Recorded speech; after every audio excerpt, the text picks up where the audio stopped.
वर्णन किया गया है कि 3000 बार नैवेद्य के दान को महापूर्ण कहते हैं, महापूर्ण नैवेद्य कहते हैं। 3000 गुना इसको, फिर तत्पश्चात कहा महापूर्ण के नैवेद्य को। फिर वर्णन किया गया कि इसके दान से पुनर्जन्म नहीं होता। कार्तिक के महीने में जब उत्तम दिन कोई विशेष तिथि पड़ जाती है, पूर्णमासी जैसे पड़ गई है, और उस दिन भगवान महादेव की पूजा करने से शनि की महादशा बिल्कुल शांत हो जाती है। ये आप लिख लें, आपको ध्यान नहीं रहेगा। कार्तिक में एक बहुत बड़ी पूर्णिमा पड़ती है जिसका नाम है गंगा पूर्णिमा, जो वैकुंठ चतुर्दशी के ठीक दूसरे दिन पड़ती है। इसमें भगवान शिव स्वयं अपने मुख से कहते हैं और भगवान शंकर कह रहे हैं, तो वह बात तो बहुत ही ज़्यादा विशेष है। श्लोक नंबर 82 से लेके 84 तक, अध्याय नंबर 16वां है।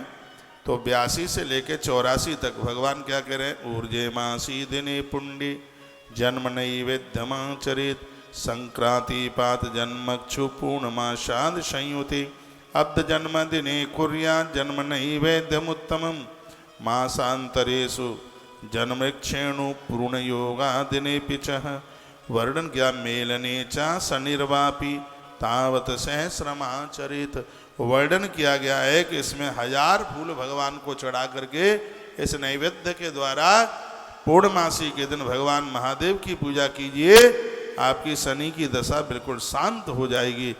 जन्म अर्पण फलम लभेत, आपका जीवन धन्य धन्य हो जाएगा, आपका जीवन कृत हो जाएगा, ऐसा वर्णन किया गया था। नैवेद्य की बात अभी मैं 2-3 दिन पहले भी मैं बोल चुका हूँ। शर्मा जी राधे राधे, कैसे हैं आप? ऐसे बैठ जाओ। पंडित जी राम राम। बोलिए बांके बिहारी लाल की जय हो। श्री हनुमंत बलवंत महाराज की।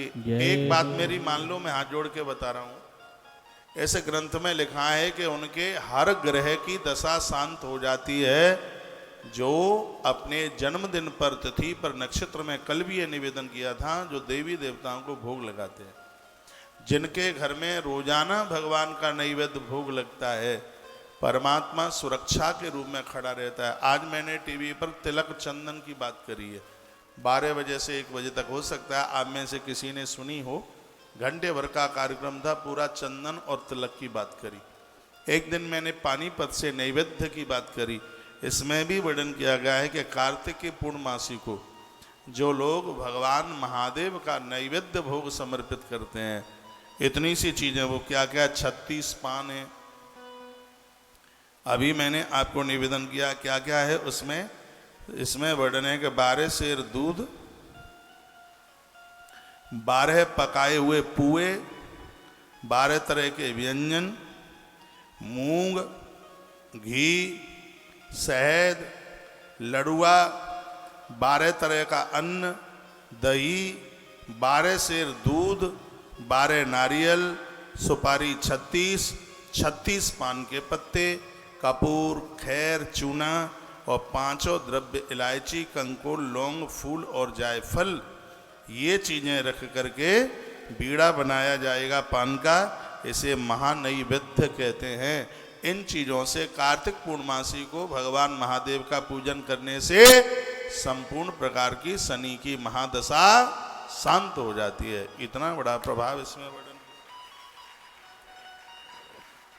बड़े आनंद की बात कही गई है। ये पूर्णमासी के दिन ये शनि की महादशा उतर जाती है। इसके द्वारा शंकर जी को नैवेद्य दान करने से व्यक्ति जन्म और मरण के फंदे से मुक्त हो जाता है।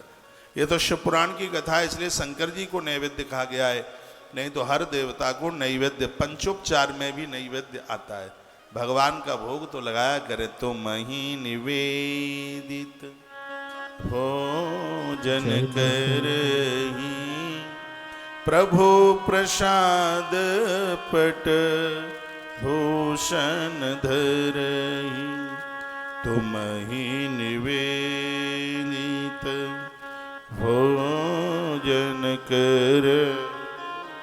प्रभु प्रसाद पट भूषण धरहि, प्रभु प्रसाद पट भूषण धरे। 103 नंबर के श्लोक में वर्णन किया गया कि जो भगवान को भोग लगाते हैं, परमात्मा धरती पर किसी भी वस्तु से उस जीव को असमर्थ नहीं रहने देता, ऐसा वर्णन किया गया है। ऐसा कहा गया है इस श्लोक में। 103 नंबर का श्लोक है, बड़ा अद्भुत है यह। इसमें वर्णन है कि जो भगवान को भोग लगाते हैं, परमात्मा उनके जीवन में किसी भी प्रकार की कमी नहीं रहने देता। जन्म जंतु मृत्यु जन्म प्रसाद प्रपद्यते। जन्म मरण के बंधन से बचने के लिए हर व्यक्ति को भगवान के चरणों से जुड़ करके रहना चाहिए।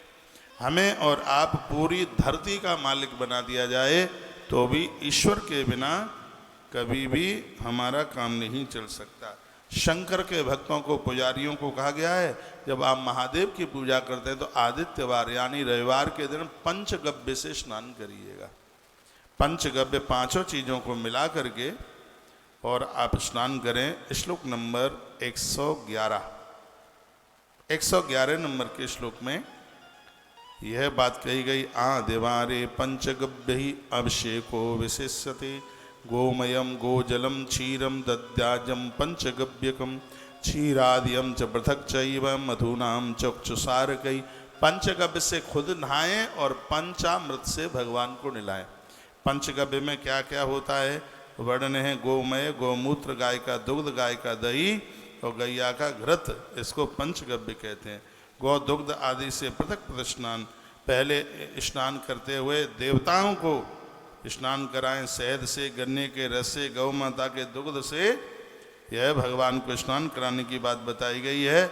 चावल की खीर का भगवान को भोग लगाया जावे। इधर उधर भटकने की जरूरत नहीं पड़ेगी, परमात्मा ऐसे कल्याण कर देगा। इन सब चीज़ों का इतना प्रभाव है, इतना कुछ मिल जाएगा जिसके लिए आप सोच भी नहीं सकते कि हमें इस छोटी सी उम्र में कितना कुछ मिल गया। इधर उधर भटकने की जरूरत नहीं पड़ेगी। भगवान शंकर का ओम नमः शिवाय जप करें, जो 36 करोड़ जप कर लेता है वह निश्चित रूप से भगवान महादेव का दर्शन कर लेता है, ऐसा वर्णन है। 36 करोड़ ओम नमः शिवाय जिसने जप कर लिया, साक्षात भगवान महादेव का उसने दर्शन कर लिया। भगवान शंकर के जितने भी मंत्र हैं, महादेव को प्रसन्न करने के लिए ओम नमः शिवाय, इससे बढ़कर के कोई दूसरा मंत्र है ही नहीं। और है बहुत मंत्र है, महामृत्युंजय मंत्र है, पशुपति व्रत का मंत्र है, और भी कई मंत्र हैं, लेकिन भगवान शिव को प्रसन्न करने के लिए इससे बड़ा और कोई मंत्र ही नहीं। सहस्र मंत्र जपतेन नित्य शुद्धो भवेत पुमान। गंगा जल की तरह वह लोग शुद्ध हो जाते हैं जो 1000 बार जप नित्य कर लेते हैं। अपने इष्ट के हिसाब से किसी भी देवता का 1000 बार आप जप कर लेते हैं, गंगा जल की तरह शुद्ध हो जाते हैं। 1000 का मतलब है 10 माला। एक माला में 100 होते हैं ना, 10 माला में 1000 हो गया। 108 मनके की माला होती है तो 8 तो डिस्काउंट कंसेशन में चले गए, गिनती 100 की ही होती है। 100 की होती है तो 10 माला जिसने जप ली, क्या अद्भुत बात कही है। इसमें वर्णन है कि जितना पवित्र गंगा का जल होता है वह लोग उतने ही पवित्र हो जाते हैं जो 1000 नाम भगवान के नित्य लेते हैं, रोजाना लेते हैं। लिखा है सहस्र मंत्र जपतेन नित्य शुद्धो भवेत पुमान, वो शुद्ध हो जाते हैं। ततः परम सुसिद्ध्यर्थम जपो भवति ही ध्वजांग। जो 1000 नाम रोज जपते रहेंगे, एक दिन ऐसा आ जाएगा कि मंत्र उन्हें छोड़ेगा नहीं। वो सो रहे होंगे, चल रहे होंगे, तो भी अंदर से मंत्र निकल रहा होगा। एव अष्टोत्र शतकोटि जपत्वेन वही पुनः। ग्रंथ कहता है, महादेव कहते हैं कि धरती पर मेरे तो ऐसे ऐसे भगत हुए हैं जिन्होंने करोड़ों करोड़ों मंत्र मेरे जपे हैं, और उनको मैं प्रत्यक्ष रूप से ऐसे दर्शन देता हूँ जैसे मैं गणेश, कार्तिकेय और भवानी और नंदी के पास रहता हूँ। और भक्तों के पास में मेरा ऐसे ही रहना होता है जो मेरे ओम नमः शिवाय मंत्र का जप करते। भैया सबसे बड़ा मंत्र है, अद्भुत मंत्र है। आ उ मा, ये 3 अक्षर से ओम बनता है, जिसकी बड़ी महिमा। इसमें क्या, पृथ्वी वायु तेज जल आकाश, ये रूप रस शब्द स्पर्श गंध, ये सब के सब इसी से ही पैदा हुए हैं। इसी से ही प्रकट हुए हैं। कोई 9 करोड़ जप कर ले तो भैया वो भगवान के धाम को जाता है। नित्य 1000 मंत्र से जप करने वाला व्यक्ति इतना शुद्ध हो जाता है, उसे आत्मज्ञान की प्राप्ति हो जाती है। इस प्रकार 108 करोड़ प्रणव का जप करने वाला पुरुष साक्षात रुद्र लोक के लिए प्राप्त होता है। अब आप कहोगे कि इतना तो हो नहीं सकता। अरे इतना नहीं हो सकता तो जितना हो सकता है उतना कीजिए। गुरु मंत्र में कोई भी मंत्र मिला हो फिर भी ओम नमः शिवाय ये जरूर जपिए। जितने भी मुझे मेरे भक्त, मेरी शिष्य मंडली मुझे सुन पा रही है, वैसे तो मैं गुरु मंत्र के समय पर, दीक्षा के समय पर भगवान शिव का मंत्र सुनाता ही हूँ, लेकिन कभी ऐसा हो गया हो, पहले हो गया हो, पूर्व में हो गया हो, कभी हो गया हो, यदि आपने ओम नमः शिवाय मंत्र नहीं सुना है तो आप अपनी साधना में, आराधना में रोज नहीं कर सकते तो कभी कीजिए, जब टाइम मिले तब कीजिए। सोमवार कीजिए, प्रदोष कीजिए, प्रदोष में कीजिए, जब समय मिले तब भगवान का ओम नमः शिवाय इस मंत्र को जरूर जपिए। इसलिए क्योंकि शंकर जी के बिना भक्ति नहीं मिल सकती। भक्ति तो महादेव के पास है, जो भगवान नारायण ने स्वयं कहा, जय ही पर कृपान करे पुरारी, सोन पाव मुनि भगत अमर। महादेव कृपा नहीं करेंगे तो भक्ति नहीं मिलेगी। इसलिए ओम नमः शिवाय, ओम नमः शिवाय। जो भी माला पर आप जपते, तुलसी पर जपते हैं तो तुलसी पर जपिए। 10 माला रखने की जरूरत नहीं है। अब मैं अपनी एक ही माला पर सगरे मंत्र जप लेता हूँ, ऐसा नहीं है गणेश जी के लिए अलग से लाएं और दुर्गा जी के लिए अलग से लाएं। हाँ, कोई विशेष अनुष्ठान है, आप कोई सावन के अनुष्ठान में बैठे हैं और आप शंकर जी का जप कर रहे हैं, महामृत्युंजय जप कर रहे हैं, तो आप रुद्राक्ष की माला पर ही उसका जप कीजिए। लेकिन जो नित्य की आपकी पूजा है, मान लिया जाए आप तुलसी की माला पर जप करते हैं, तो उस पर आपको महामृत्युंजय मंत्र जपना है, तो एक ही माला पर ये सगरे मंत्र आप जप सकते हैं। तो ये श्लोक मुझे बड़ा प्यारा लगा है। इसमें लिखा है, सहस्र मंत्र जपत्येनः नित्य शुद्धो भवेत पुमान। लोग इतने पवित्र हो जाते हैं, शुद्ध योगेन संयुक्त जीवन मुक्त संशय। ऐसे लोग धरती पर जीवन मुक्त होते हैं, इसमें किसी भी प्रकार का संशय नहीं समझना चाहिए। इस मंत्र विज्ञान से जरूर जुड़िएगा। यह बहुत बड़ा विज्ञान है, मंत्र विज्ञान। पंचाक्षरम पंचलक्षम जपे शिव मनुस्मरण, पद्मासनस्तम शिवदम गंगा चंद्रकलान्वितम। जो लोग 1 महीने में 5 लाख ओम नमः शिवाय जप लेते हैं, भगवान भोलेनाथ उन्हें उठाकर अपने अंक में ऐसे लगा लेते हैं जैसे उन्होंने चंद्रमा को अपने भाल पर बिठा रखा है। और 1 महीने में 5 लाख कोई ज़्यादा नहीं है जप करने वालों को। बामोरु स्तुतु शक्त्याच वराजंतम महागढ़ी, इस ग्रंथ में लिखा है जैसे महादेव ने बामोरु भगवती जगदम्बा को बिठा रखा है अपने पास, 5 लाख जप करने वाले भक्त को भगवान ऐसे ही बिठा लेते हैं। इसमें कोई संशय की बात नहीं है, वो अपने भाल पर उसको बिठा लेते हैं। इसलिए नित्य ओम नमः शिवाय, ओम नमः शिवाय, ओम नमः शिवाय इस मंत्र का जप कीजिए, जो कि हर मनोरथ को पूरा कर देता है। ऐसा कोई मनोरथ ही नहीं है जो कि ओम नमः शिवाय के जप करने से जो मनोरथ पूरा ना हो जाए। हर मनोरथ की पूर्ति करने वाला ये मंत्र है। शंकर को शीघ्र ही प्रसन्न करने वाला ये मंत्र। बोलिए शंकर भगवान की जय हो। जय जय श्री राधे श्री राधे श्री राधे श्याम। सतकोटि मनम जपत्वा पंचोत्र मंत्रता। श्री मनोजी महाराज ने तो 100 करोड़ जप कर लिया था। इतना बड़ा जब पूरी सृष्टि के सृजन में इस महापुरुष ने माता शतरूपा, हो क्या बात कही गई है। उन्होंने 23,000 वर्ष तक तप किया था। रामायण में आता है 23,000 साल किसे कहते हैं, इतना लंबा उन्होंने तप किया। भगवान महादेव के बड़े परम भक्त थे और उनकी कृपा से उन्होंने परमात्मा को दशरथ बनकर प्रभु श्री राम जी के रूप में उन्हें प्राप्त कर लिया।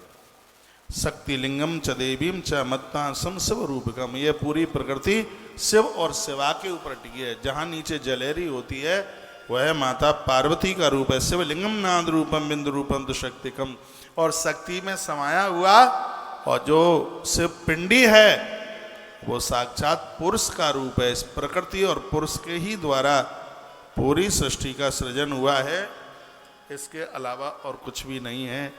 इसी के द्वारा धरती आकाश पाताल जितनी भी वस्तुएं हैं, जो भी कुछ है, वो सब इसी से प्रकट हुआ है। तो कहा गया है कि मंत्र सिद्धि 5 लाख जप करने से ओम नमः शिवाय में सिद्धि आ जाती है, क्योंकि इसमें 5 अक्षर है। 5 लाख पर इसका एक पुरुषण हो जाता है। तो वही बात यहाँ वर्णित की जा रही है। जब पंचाक्षर मंत्र विधि विधान के साथ 5 लाख आप जप लेते हैं, तो यदि स्त्री स्त्रीत्व, देखो इसमें वर्णन किया, स्त्री के स्त्रीत्व को कोई बिगाड़ नहीं सकता, साधु के साधुत्व का कोई नाश नहीं कर सकता। इसमें 5 लाख का जप करने पर ही इतनी बड़ी इसकी महिमा है। क्षत्रिय 5 लाख जप कर लेता है तो क्षत्रियत्व को प्राप्त कर लेता है। वैश्य 5 लाख का जप करते हुए बहुत बड़ी संपदा को प्राप्त कर लेता है। और इसमें तो वर्णन है कि चारों वर्ण के लोग इस ओम नमः शिवाय इस मंत्र का जप करने के अधिकारी हैं, ऐसा वर्णन किया गया। बोलो भक्त वत्सल भगवान की जय हो, श्री हनुमान जी महाराज की जय हो, जय जय श्री राधे श्री राधे श्री राधे श्याम। वर्णन किया गया, चाहे स्त्री हो, चाहे पुरुष, चाहे ब्राह्मण हो, चाहे कनिष्ठ, कोई भी व्यक्ति क्यों न हो, इस मंत्र के जप करने से सगरे पवित्र हो जाते हैं, सबरे पावन हो जाते हैं। मंत्र विप्रतम आपद्य पश्चात शुद्धो भवेद्वज। ऐसा नहीं है कि ओम नमः शिवाय मंत्र से ब्राह्मण ही शुद्ध होते हो, ऐसा नहीं है। नारी वांत नरो वांत ब्राह्मणो वा अन्य एव च। चाहे नारी हो, चाहे पुरुष, चाहे ब्राह्मण हो, चाहे कोई दूसरी जाति का हो, नमुन्तम वा नमः पूर्वम मातुरम सर्वदा जपेत। इसमें वर्णन किया है कि जैसे डूबता हुआ व्यक्ति पानी में डूब रहा हो, वो छट पड़ाता है नदी के किनारे को पकड़ने के लिए, ऐसे ही भगवान की पूजा के लिए जप करने के लिए रोज ऐसे ही फटफड़ाते रहिए। जब पूजा लेट होती है तो अंदर से तकलीफ होनी चाहिए, अरे इतनी देर हो गई, अभी तो हम भगवान को नहला ही नहीं पाए, हम तो जप ही नहीं कर पाए। और जिस दिन जप छूट जाता है और हमें उस बात का एहसास ही नहीं होता, तो इसका मतलब है नौटंकी कर रहे थे, ड्रामा कर रहे थे। जिस दिन सुंदरकांड छूट जाए, रोज करते हैं छूट जाए, हनुमान चालीसा छूट जाए, पूजा करते हैं और कोई पूजा आपकी छूट जाए, यदि अंदर से तकलीफ हो रही है, अंदर से आप गिड़गिड़ा रहे हैं, परेशानी हो रही है, तो इसका मतलब है कि आपकी पूजा को भगवान ने स्वीकार किया है, तब ये पोजीशन बनी है। यह 17 नंबर के अध्याय में शिव पुराण में ये बात कही है। और आप 40 साल से कोई पूजा कर रहे हैं और अचानक छूट गई किसी कारणवश, और आपको उसका छूटने का कोई भी फर्क नहीं पड़ा, तो इसका मतलब है सब ढोंग ड्रामा हो रहा था, कुछ भी नहीं, इसमें कोई भी परिपक्व बात नहीं थी। तो यहाँ पर यही बात बताई गई है। इसी बात के लिए बोला गया है कि जिसी कारणवश यदि कभी पूजा पाठ छूटती है और उसमें आप विचलित होते हैं, तो समझ लीजिएगा कि देवताओं ने आपकी पूजा को स्वीकार किया है। तथा स्त्रीणाम तथे वयम गुरु निर्देशयत क्रमात्। कोई भी मंत्र हो, कालिका पुराण में भी लिखा था, जो भी कोई मंत्र आप जपते हैं तो प्लीज उसको गुरुदेव के निर्देशन में ही जपिए, नहीं गलती हो जाएगी।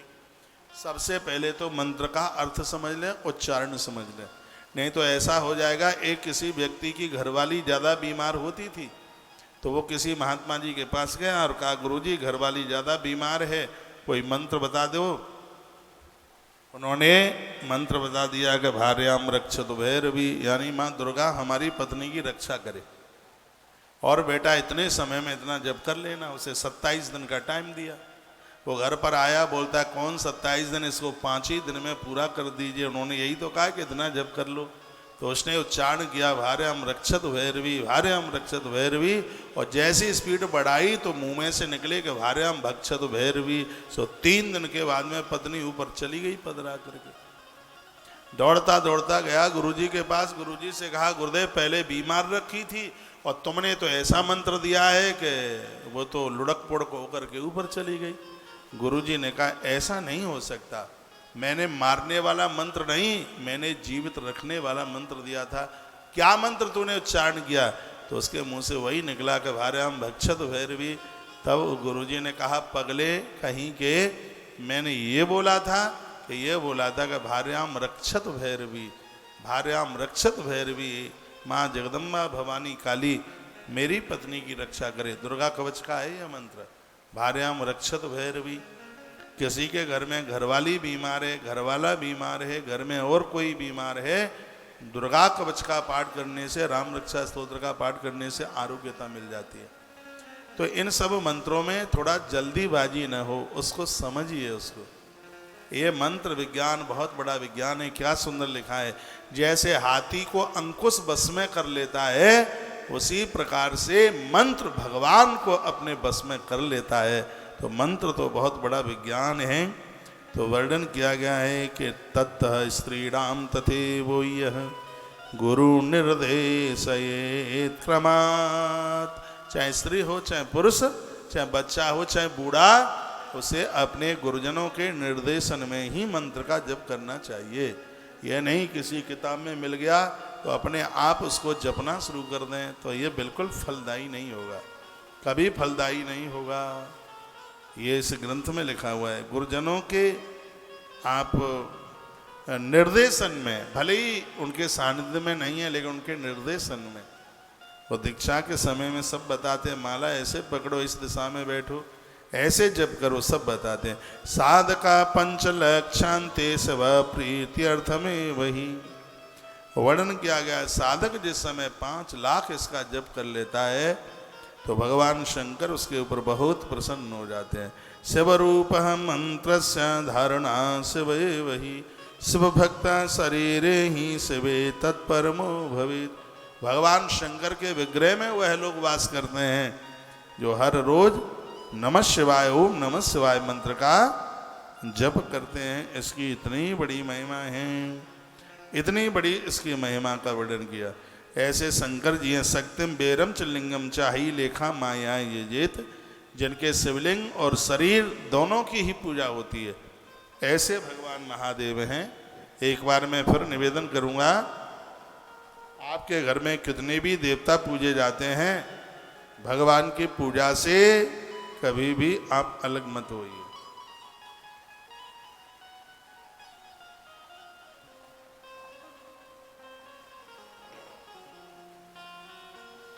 कितनी सुंदर बात कही है, जो कि मैं आपको पहली बार निवेदन कर रहा हूं। शिव भक्त के नाभि के नीचे का भाग जो जप करते हैं ना, जो नाभि के जो नीचे का भाग है, वहां ब्रह्मा जी बैठते हैं। शिव पुराण में लिखा है। जिस समय आपने नेत्र बंद किया,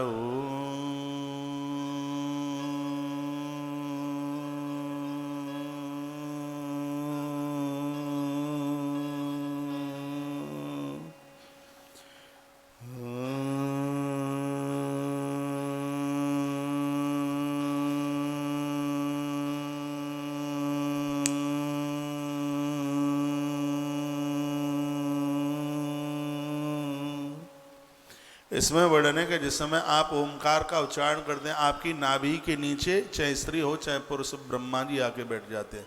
नाभि से लेकर के कंठ तक भगवान विष्णु का वास होता है। और वर्णन किया है कि उसका मुख साक्षात महादेव का शिवलिंग रूप प्राप्त कर लेता है, साक्षात उसका मुख काशी बन जाता है, उसका मुख इतना पवित्र हो जाता है। एक बार फिर निवेदन करूंगा, आप जैसे ही गुरु मंत्र ये ध्वनि शुरू करते हैं, जैसे ही आपने ओमकार का उच्चारण किया, तो आपकी नाभि के नीचे का जो हिस्सा है वो ब्रह्मा के रूप में, नाभि से लेकर के कंठ तक का जो स्थान है वह भगवान विष्णु के रूप में, और जो मुख में साक्षात मुख शिवलिंग बन जाता है, और उस मुख में आकर साक्षात भगवान महादेव आकर के विराजित हो जाते हैं।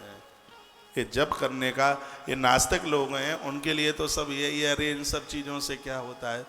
ऐसा नहीं है। क्या होता है, ब्रह्मा जी सृजन, नाभि के नीचे ब्रह्मा जी आकर के बैठते हैं, उस व्यक्ति से सृजन की क्रिया कराते हैं। बच्चों को जन्म दे देना यही सृजन नहीं है, इस प्रकृति के लिए बहुत कुछ काम किए जा रहे हैं। ये सब इस जप का यह प्रभाव है। ब्रह्मा जी बैठ करके और उससे सृजन का कार्य कराते हैं, और नाभि से लेके कंठ तक भगवान नारायण आकर के बैठकर उससे लोगों के भरण पोषण का काम कराते हैं। और जिब्या पर स्वयं महादेव आकर के बैठकर सुंदर शब्दों के द्वारा अज्ञान को समाप्त करा देते हैं उसके द्वारा। तो त्रिविध देव बैठ जाते हैं आकर। कितनी बड़ी महिमा का वर्णन किया है। श्लोक नंबर 143 है, जहाँ से मैं आपको निवेदन कर रहा हूँ, मैं बोले भी देता हूँ।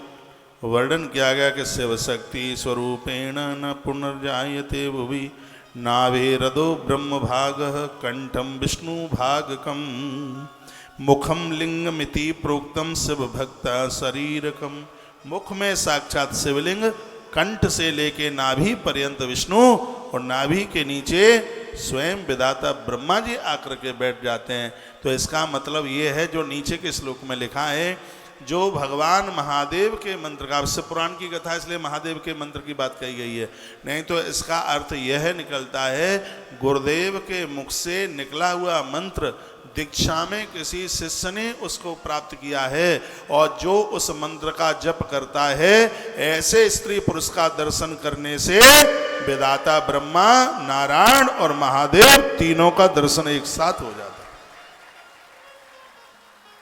आप मेरी बहुत बात मानते हैं, 28-29 साल से मान रहे हैं। मेरी आपसे प्रार्थना है, बहुत आग्रह पूर्वक निवेदन कर रहा हूं, इन सब की महिमा हम लोगों ने समझ ली है। भले ही आपको थोड़ा सा टाइम मिले और आप एक माला भगवान के नाम की रोज जपिए। इससे यह होगा, आप घर से बाहर निकल के जाएंगे, जो आपका दर्शन भी कर लेगा उसका कल्याण हो जाएगा। आप स्वयं का तो कल्याण कर ही रहे होंगे, आप दूसरों का भी कल्याण कर रहे होंगे। मंत्र जपने का इतना बड़ा प्रभाव है। आप ठाकुर जी को नहलाते हैं, बहुत अच्छी बात है। भगवान को नहलाने से, प्रणाम करने से कुरुक्षेत्र में स्वर्ण दान करने का फल प्राप्त होता है, लेकिन उससे भी और ज़्यादा महिमा, मैं तो कहता हूँ ध्यान करने से भी ज़्यादा महिमा। मैं ध्यान करता हूँ, डेली करता हूँ, सुबह करता हूँ, 4:30 बजे करता हूँ। 4:30 बजे से लेकर के और लगभग मैं 4 बजे मैं बिस्तर छोड़ता हूँ, हर हालत में छोड़ता हूँ। मेरा एक जीवन जीने का एक कर्म बन गया है, अपने आप ही आँख खुल जाती है। पहले मैं खड़ा होता हूँ, थोड़ा एक्सरसाइज, पहले तो मैं कुछ नाम लेता हूँ, बैठे ही बैठे नाम लेता हूँ। मुझे उसमें 5-7 ही मिनट लगती है। 5 गैया का नाम लेता हूँ, पुण्य श्लोकों का नाम लेता हूँ, और माता जानकी की एक चौपाई बोलता हूँ। सुबह थोड़ा गोपी गीत भी बोल लेता हूँ, और सुबह के समय श्री कृष्ण गोविंद हरे मुरारे। रात्रि के समय पर मुझे मेरे दाता ने बहुत कुछ दिया है। ये रोज की मेरी कुछ स्तुतियाँ बन गई। कुछ नहाते नहाते मैं बहुत नाम ले लेता हूँ। मैं हनुमान चालीसा रोज नहाते ही पढ़ता हूँ।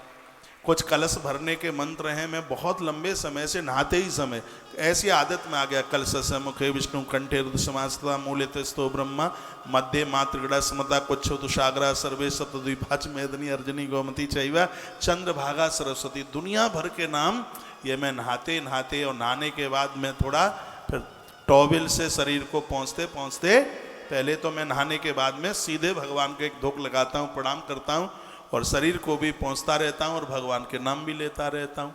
उसके तत्पश्चात, यह करने के तत्पश्चात मेरा जो नित्य का जो जप है, इसके बिना नहीं हम रह सकते। मैं एक क्रम आपको बता रहा हूँ। हम थोड़ा बहुत ध्यान भी करते हैं, योग में भी बैठते हैं, ये सब चीज़ें बढ़िया हैं, लेकिन जब से इस महापुराण में ये पढ़ा है कि जप करने वाले व्यक्ति के नाभि के नीचे ब्रह्मा और कंठ नाभि के बीच में विष्णु और उसके मुख में स्वयं शिवलिंग आकर के विराजित हो जाता है। और ऐसा व्यक्ति जब किसी को अपना शकल दिखाता है, अपना दर्शन देता है, तो सामने वाले के ताप प्रताप और संताप ये सब खत्म कर देता है। ये शिव महापुराण की कथा बड़ी अद्भुत है। इस श्लोक पर आप निशान भी लगा सकते हैं। जो मैंने आपको बोला है ये कौन सा है? श्लोक नंबर 143, 144। ये 2 श्लोक इसी बात के लिए दर्शित कराते हैं। ये कहते हैं कि नाभि रधो ब्रह्म भाग कंठम विष्णु भागकम। नाभि के ऊपर कंठ तक विष्णु, नाभि के नीचे ब्रह्मा, और क्या लिखा? मुखम लिंगमिति प्रोक्तम। मुख तो साक्षात शिवलिंग बन जाता है उनका, जो नित्य भगवत जप करते हैं। ये वह कथा है जो मैंने पूर्व के दिनों में नहीं सुनाई है, और ये मैं फरीदाबाद की पवित्र व्यासपीठ से आपके बीच में निवेदन कर रहा हूँ। एक बार बताइए, क्या मेरी लैंग्वेज आपकी समझ में आ रही होगी? तो आप जप करना शुरू कर दीजिएगा। आपको गुरु मंत्र में कोई भी मंत्र मिला है भगवान शिव के, चलो ठीक है, आपकी मुलाकात आपके गुरुजनों से नहीं होती, संत तो सब गुरु ही हैं। जो भी कोई महापुरुष महात्मा आपको मिले उन्हें कह देना, महाराज जी हम माँ दुर्गा का मंत्र सुनते हैं, गुरुजी आप हमें एक बार थोड़ा दुर्गा जी का मंत्र सुना दीजिए, गणेश जी का मंत्र सुना दीजिए, महादेव जी का मंत्र सुना दीजिए, और वह आपको वह मंत्र सुना देंगे और उसको आप जपना शुरू कर देना। कोई भी मंत्र आपको गुरु मंत्र में मिला है, मैं एक बार फिर निवेदन करना चाहूँगा, ओम नमो भगवते वासुदेवाय और ओम नमः शिवाय, ये हर जीव मात्र के लिए दोनों मंत्रों का जप करना बहुत ज़्यादा जरूरी है। इससे ही तो आप परम वैष्णव और परम शैव बन। ये मंत्र जो दीक्षा के 8 मंत्र हैं उनमें से इनका नाम आता है, सोई ओम नमः शिवाय और सोई ओम नमो भगवते वासुदेवाय। माता पार्वती ओम नमो भगवते वासुदेवाय जपती है, भगवान प्रभु श्री राम जी ओम नमः शिवाय जपते हैं। बड़े आनंद की बात है। तो यह तो बड़े अद्भुत मंत्र हैं। आइए मैं इन प्रसंगों को थोड़ा और आगे के लिए बढ़ाऊं। इस प्रकार से मन में विचार रखें। कहा कि मर जाने के अनंतर जिनका दाह संस्कार हुआ हो अथवा जो मृत होकर दाह रहित हों, उन पितरों के उद्देश्य से शिवजी को आदि पितर का स्वरूप समझकर उनकी पूजा करें। और आप जो जप करते हैं इससे वह लोग भी तृप्त हो जाते हैं खानदान में जिनका कभी भी दाह संस्कार नहीं हो पाया, जिनको अग्नि मुखाग्नि नहीं हो पाई। अभी देखो कोरोना में कितने लोग चले गए हैं, मृत शरीर भी नहीं मिल पाए, कहाँ कैसे जलाया के फेंक दिया पता भी नहीं रहा। लेकिन वर्णन किया है कि जो गुरुमुख से सुने गए मंत्र को उच्चारण करता है, जब करता है, वह अपनी सैकड़ों पीढ़ियों का तारण कर देता है। इतनी बड़ी महिमा है महाराज मंत्रों। मुकेश भैया राधे राधे। दत्ता जी आज ही पूछ रहे थे कि शर्मा जी के, आप तो कह रहे थे कि भतीजे नहीं आए, ये तो ये बोल रहे थे उनको पता नहीं था, तो बड़ी प्रतीक्षा कर रहे, आप आए हैं, अच्छा लग रहा है, बढ़िया लग रहा है। कई मैसेज आए हैं, इसमें लिखा है कि महाराज जी हम रोज जपते हैं। जो हमारी व्यासपीठ का श्रोता है वो तो जरूर जपता ही होगा। और हूँ एक गुप्त मत सबई कहूँ कर जोर, शंकर भजन बिना नरह भगत न पावहु मोर। अब ये प्रश्न उठता है, वो शंकर के बिना भक्ति नहीं मिल सकती।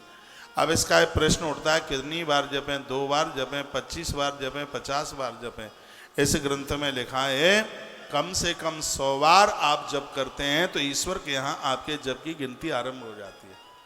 एक माला, कोई तो बात रही होगी जब 108 मनके की माला बनाई है, कोई तो इसका विधान रहा होगा जब 108 मनके की माला बनाई है। 108 ही मनके की क्यों बनाई है, इसकी भी बड़ी अद्भुत इसकी जानकारी। इसमें 8 है प्रकृति, प्रकृति के 8 ही तत्व हैं। क्या क्या है इसमें? 5 तो इसमें रूप रस शब्द स्पर्श और गंध, 5 तन्मात्राएं। 6वीं बुद्धि है इसमें, और 7वीं इसमें अविद्या है। मन है 8वां। तो ये 8 अंक को माना गया है जीव, प्रकृति। 0 है इसमें माया और 1 है इसमें ब्रह्म। 8 जब 1 में मिलता है, 0 का तो कोई अस्तित्व है ही नहीं, 8 जब 1 में मिलता है तो वह अपने आप में पूर्ण हो जाता है जीव। ऐसा एक 9 का ही अंक है जो कभी घटता नहीं है, बराबर रहता है। आपने पहाड़े पढ़े हों तो मेरे संग पढ़ के देखिए। 9 1 9, 9 दूनी 18। 18 को दोनों अंकों को जोड़ दो तो 9 बन जाता है। 9 3 27, इसमें 7 2 को जोड़ दो तो 9 बन जाता है। 9 चौक 36, इसमें 6 3 को जोड़ दो तो 9 ही बन जाता है। 9 पहिए 45, पहाड़े पढ़े हैं कभी? 5 4 जोड़िए तो 9 बन जाएगा। 9 छक्के 54, 5 4 बोलो तो 9 बन जाएगा। 9 7 63, 6 3 जोड़ो तो 9 बन जाएगा। 9 8 72, 7 2 जोड़ो तो 9 बन जाएगा। 9 9 81, 8 1 जोड़ो तो 9 बन जाएगा। इसके अलावा और कोई अंक ले लीजिए, या घट जाएगा या बढ़ जाएगा। जैसे 8 को ही ले लीजिए, 8 एकन 8, 8 दूनी 16, 16 को आपस में जोड़ दो तो 7 ही बनता है, 1 घट गया। 8 × 24, 4 2 को जोड़ो फिर 1 घट गया, वो 6 ही बनता है। 8 चौको 32, 3 2 को जोड़ो तो 5 ही होता है, फिर घट गया। एक ऐसा सिर्फ अंक 9 का है जिसको जोड़ देते हो तो अपने आप में बराबर होता है। इसका मतलब है जो कम से कम 108 बार रोज भगवान का जप करते हैं वो जीवन में कभी घटते नहीं, वो अपने आप में पूर्ण आनंद में रहते हैं, उनके आनंद में कभी भी कमी नहीं आती। इसलिए कम से कम 1 माला, ज़्यादा से ज़्यादा जितना हो जाए कम से कम 1 माला भगवान के लिए रोजाना अति प्रसन्नता के लिए जप करना शुरू कर दीजिए। आज से ही शुरू कर दो। कल आप कहोगे आज से ही, हाँ भगवान के भजन में देरी क्यों? ये तो फिर ऐसी बात हो जाएगी किसी गांव में आग लग जाए, हम पंडित जी के पास जाएं, पंचांग खोलो गांव में आग लग गई है, कौन से मुहूर्त में बुझाएं? तो मुझे लगता है कि गांव में आग लग गई हो तो पंचांग खुलवाने की जरूरत नहीं है, बाल्टी उठाओ, पानी डालना शुरू कर दो, आग बुझाओ। इस शरीर में भोगों की आग लगी है, भजन रूपी पानी पटकना शुरू कर दो। इसको क्या भरोसा है इस जिंदगी का, साथ देती नहीं है किसी का। श्वास का तो पता नहीं है, जो चली गई है वो लौट करके भी आवेगी कि नहीं पता भी नहीं है। उठ जाग मुसाफिर भोर भई, अब रैन कहाँ तू सोबत है, जो सोबत है वे होवत है, जो जागत है सो पावत है। बोले भक्त वत्सल भगवान की जय। अब जग जाइए और भगवान के काम में लग जाइए। भोर में थोड़ा जल्दी से जागिए, 20 साल उम्र मिल जाएगी, सगरी बीमारियां खत्म हो जाएंगी, टेंशन खत्म हो जाएंगे। भोर में जागने के इतने बड़े फायदे हैं। नहाइए धोइए, एक्सरसाइज कीजिए, भगवान का बंधन पूजन कीजिए। एक श्लोक बड़ा अद्भुत है इसमें, शिवस् तथा प्रकृत्यादि वशीकृतादि तिष्ठति।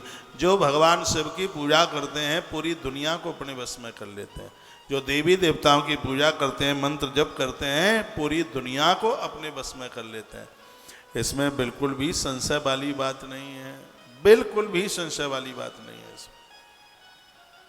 आज हमने चंदन के बारे में कुछ, जो तिलक आप लगाते हैं उसके बारे में वर्णन किया। उसमें वर्णन था जो श्यामा बिंदी रखते हैं वो शांति देती है, जो लाल तिलक लगाते हैं ये दुनिया को अपने बस में कर लेते हैं, जो पीला चंदन लगाते हैं वो पूरे जगत से सम्मान प्राप्त कर लेते हैं, उनको सम्मान श्री, उसको विभूति मिलती है। और जो सफ़ेद तिलक लगाते हैं वो मोक्ष को प्राप्त होते हैं। आज हम पूरा तिलक की ही बात करते रहे। हमारे पूर्व के लोग हो सकता है उतने पढ़े लिखे ना रहे हों, लेकिन उनको समझदारी बहुत थी, उन्हें जानकारी बहुत थी। अरे यहाँ तक वर्णन किया गया था कि ऐसे उंगली से आप तिलक लगाते हैं तो ये शांति देती है, बीच वाली उंगली से आप लगाते हैं तिलक तो ये आपको आयु देती है ये, और ये वाली जो उंगली है ये तो जब त्रिपुंड लगाते हैं तभी इसको प्रयोग में लिया जाता है, वैसे नहीं इसको लिया जाता प्रयोग में, ना जप में लिया जाता। तो आज काफ़ी ऐसी बातें बताई गई। यहाँ बड़ा सुंदर सा लिखा गया है और इसमें कहा गया है कि जो भगवान शिव की पूजा करते हैं, भगवान महादेव को मानते हैं, वर्णन किया है कि पूरी धरती को वो अपने बस में कर लेते हैं, पूरी दुनिया खिंचती हुई उनके पास चल करके आ जाती है। इतनी बड़ी महिमा है। जो भक्ति पूर्वक शिव शक्ति का पूजन करेंगे, शिव भक्त पूजन करेंगे, वह शिव स्वरूप होकर सदैव कल्याण प्राप्त करते रहेंगे। यह वेद का ये मंत्र है। तो इसमें वर्णन किया अगन्यास करन्यास के साथ में, और भगवत आराधना इसमें आपने शिव पार्थिव पूजा के बारे में सुना, और ओम नमः शिवाय इस मंत्र के बारे में सुना, जो बड़ा अद्भुत है। वो लोग बड़े बड़भागी हैं, भाग्यशाली हैं जहाँ पति और पत्नी दोनों के विचार मिलते हैं। नहीं तो ये बहुत कम होता है। पत्नी को भजन पूजा पाठ अच्छा लगता है तो पति को बढ़िया नहीं लगता। मैंने ऐसे बहुत घरों में देखा है जहाँ पर पति और पत्नी दोनों ही धर्मात्मा हैं, जैसे माता कौशल्या, माँ कैकेयी और महाराज दशरथ, बहुत ज्यादा धार्मिक थे। और जीवन की सबसे बड़ी संपदा है, जीवन की सबसे बड़ी संपत्ति है कि आपके विचार आपस में मिल जाएं। जन्मपत्री में तो गुण सब मिलाते रहते हैं, लेकिन वैसे गुण नहीं मिल पाते। पूजा पाठ में पास नहीं बैठते, तीर्थ यात्रा के लिए संग नहीं चलते, यज्ञ में संग नहीं बैठते। मैं पुरुष वर्ग को कहता हूं, आप पति हैं।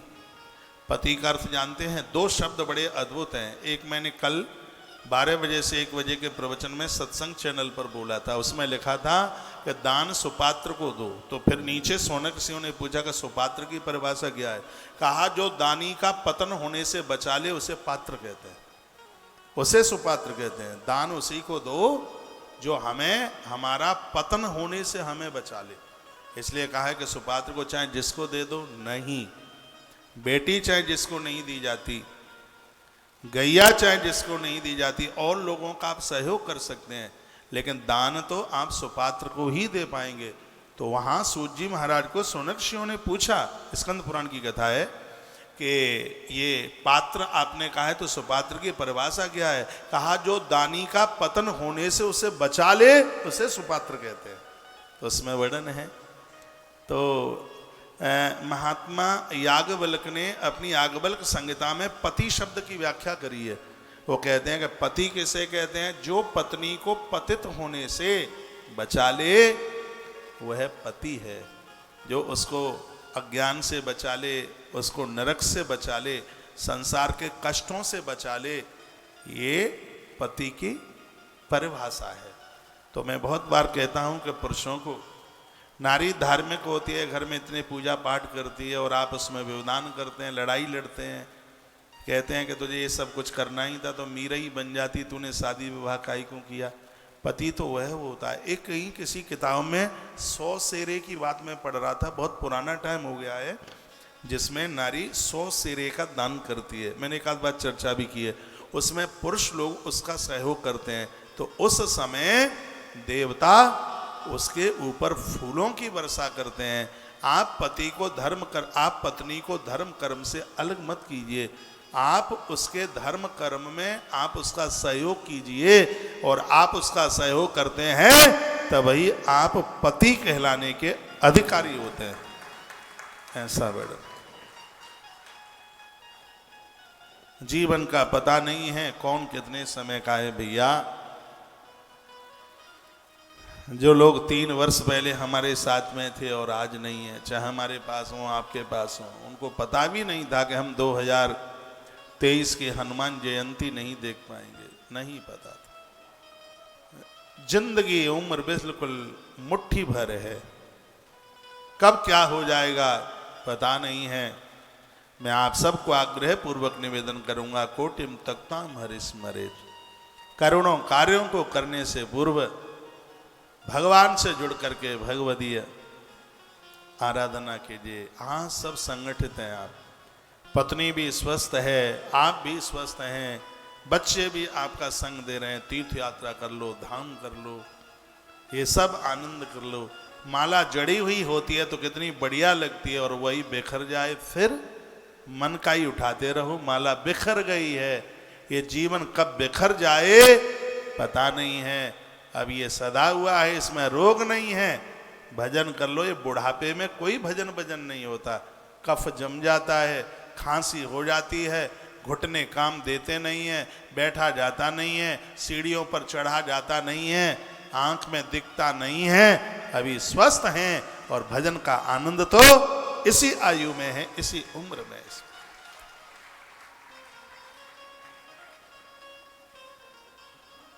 टूट गई है माला मोती बिखर चले,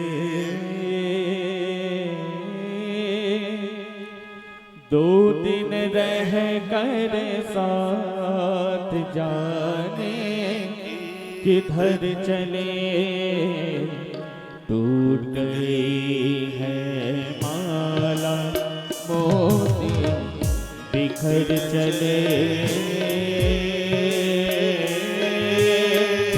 दो दिन रह कर साथ जाने किधर चले टूट गई है माला।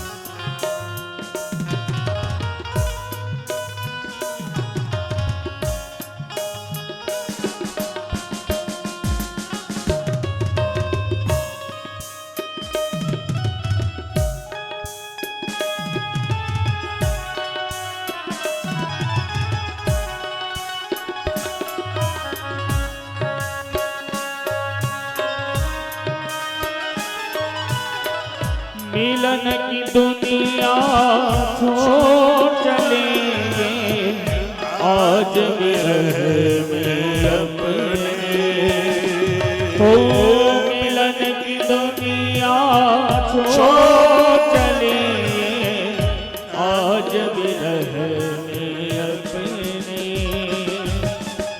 खोए खोए नैनों में है उजड़े उजड़े सपने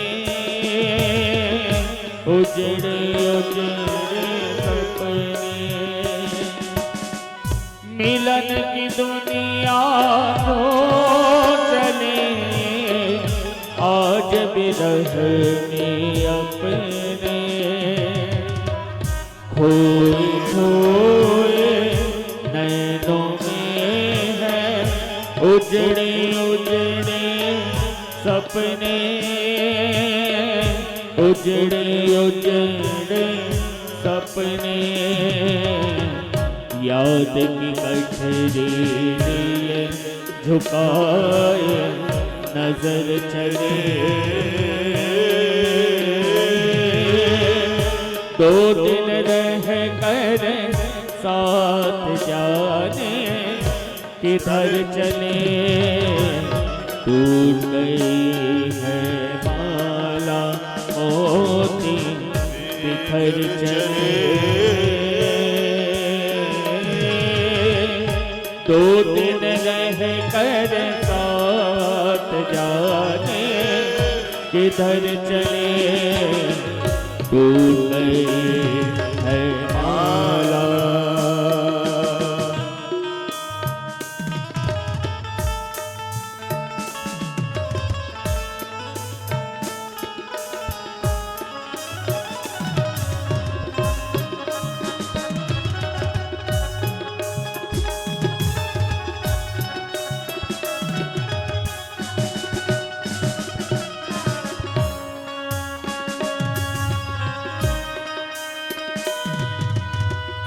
अब तो ये जग में जिएंगे आंसू पीते पीते ओ अब तो ये जग में जिएंगे आंसू पीते पीते जैसे इन पे बीती वैसी और किसी पे न बीते और किसी पे न बीते हो अब तो ये जग में जिएंगे आंसू पीते पीते जैसे इन पे बीती वैसी और किसी के न बीते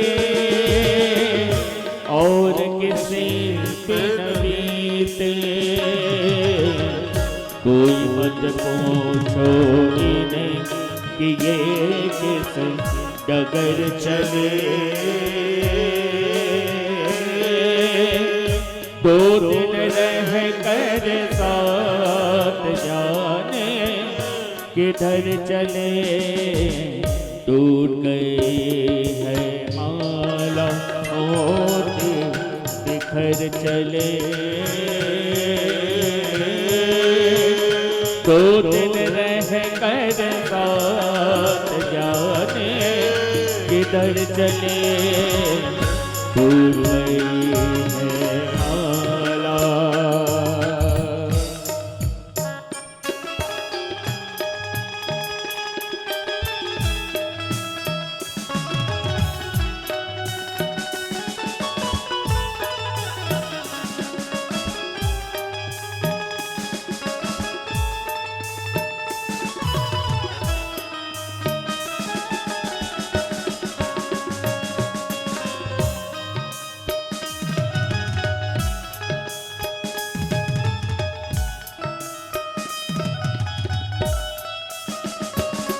हो मिलन की दुनिया छोड़ चले आज विरह में अपने मिलन की दुनिया छोड़ चले आज विरह में अपने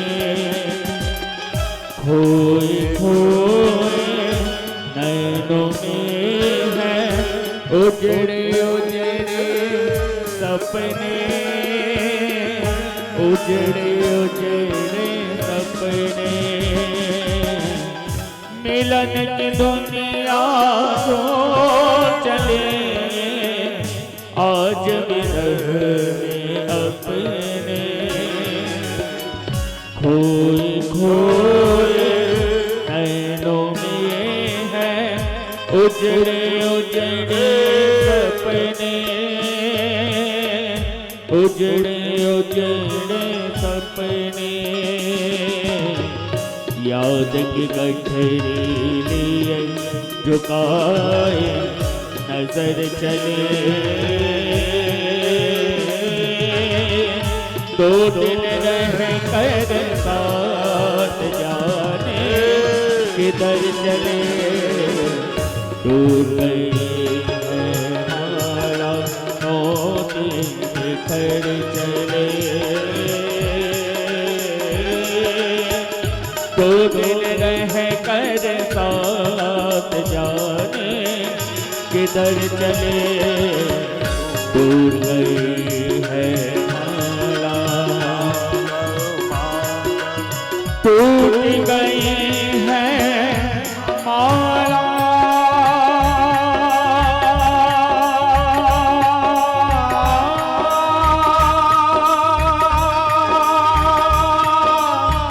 टूट गई है माला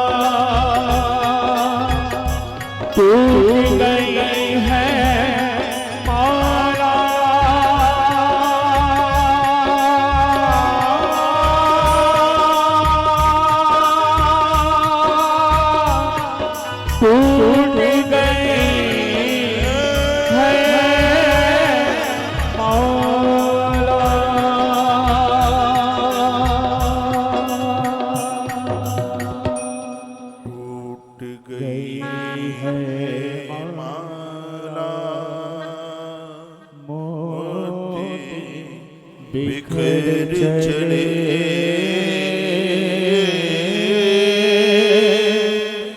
दो दिन रह कर साथ जाने किधर चले टूट गई है माला मोती बिखर चले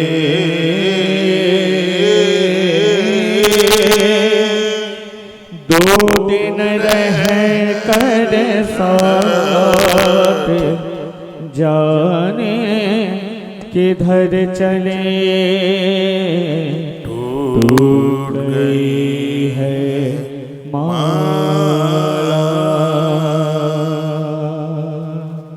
बोलिए शंकर भगवान की जय हो।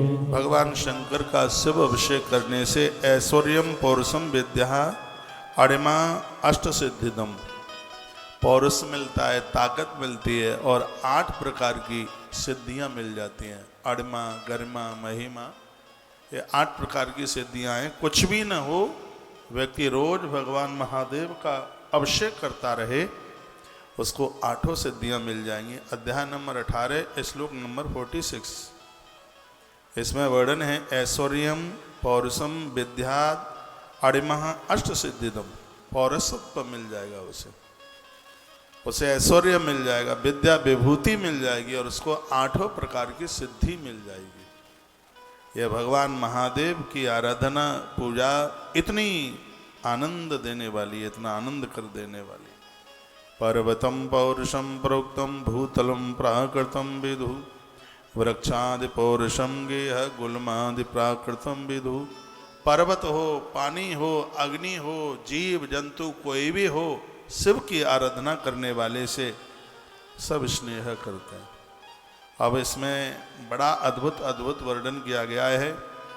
कहा गया है कि स्फटिक का जो शिवलिंग है और वाणलिंग नर्मदेश्वर, इसको क्षत्रिय लोग और ऐसी माताएं तो सबके ही लिए, वो माताएं जिनको पति नहीं है, जिनकी मांग में सिंदूर नहीं रहा, उनके लिए भगवान नर्मदेश्वर और स्फटिक के शिवलिंग बड़े कल्याणकारी हैं। स्फटिकम बाणलिंगम च सर्वेशम सर्व कामदम। ये तो सबके ही लिए, लेकिन इनके लिए क्षत्रिय और वह नारी विधवा नाम प्रवृत्ता नाम स्फटिकम पर कीर्तितम। 51 नंबर के 51 नंबर के श्लोक में लिखा हुआ है, उनके लिए बड़ा प्रभावशाली है। स्वर्णलिंगम तो वैश्यानाम महाधनपतित पदम। वैश्यों के लिए बहुत ज़्यादा धन प्राप्ति के लिए, जिनको धन चाहिए वो सोने का शिवलिंग बना करके पूजा करे, और जिसको अपने इष्ट का दर्शन चाहिए वो नर्मदेश्वर भगवान को अपने घर में पूजे। भगवान नर्मदेश्वर बड़ी महिमाएं उनकी, बहुत ज़्यादा महिमाएं। शुद्ध स्फटिकलिंगम तो स्त्रीणाम तत्सर्वभोगदाम। जो नारी स्फटिक के शिवलिंग पर पूजा पाठ आराधना करती है उसको संसार के भोग मिल जाते हैं, और जो नारी बाणलिंग नर्मदेश्वर पर पूजा करती है उसे भगवान मिल जाते हैं, उसे परमात्मा मिल जाते हैं। संसार की वस्तु के लिए पारदेश्वर और स्फटिक शिवलिंग बड़ा प्रभावशाली है।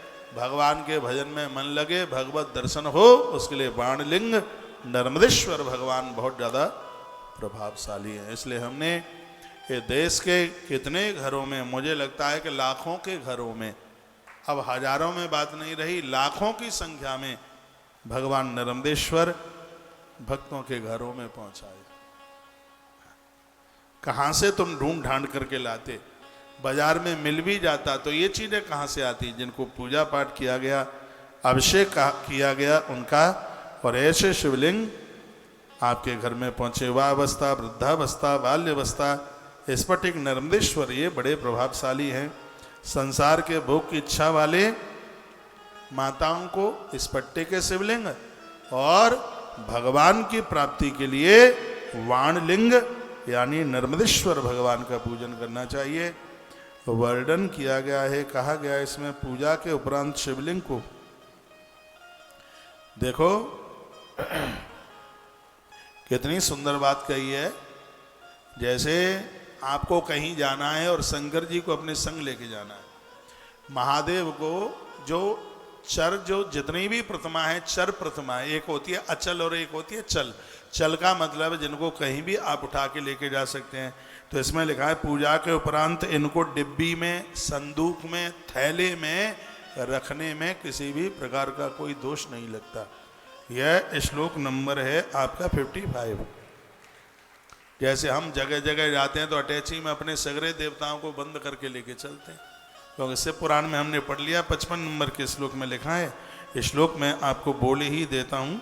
तो इसमें लिखा है पूजा अंत स्थापिये लिंगम संपुटेषु पृथक ग्रहे। जैसे आप घर से कहीं अलग जा रहे हैं तो वर्णन किया गया कि संपुटेषु यानी उसको किसी डिब्बी में बंद कर लो, उसको किसी संदूक में, किसी थैले में रख करके आप उनको लेकर के जा सकते हैं। इसमें बिल्कुल भी किसी भी प्रकार की कोई भी अपराधता नहीं। इसको कहते हैं चर पिंडियाँ, चर प्रतिमाएं। जहाँ आप जाते हैं वहीं उनको लेकर के आप लेकर के जा सकते हैं।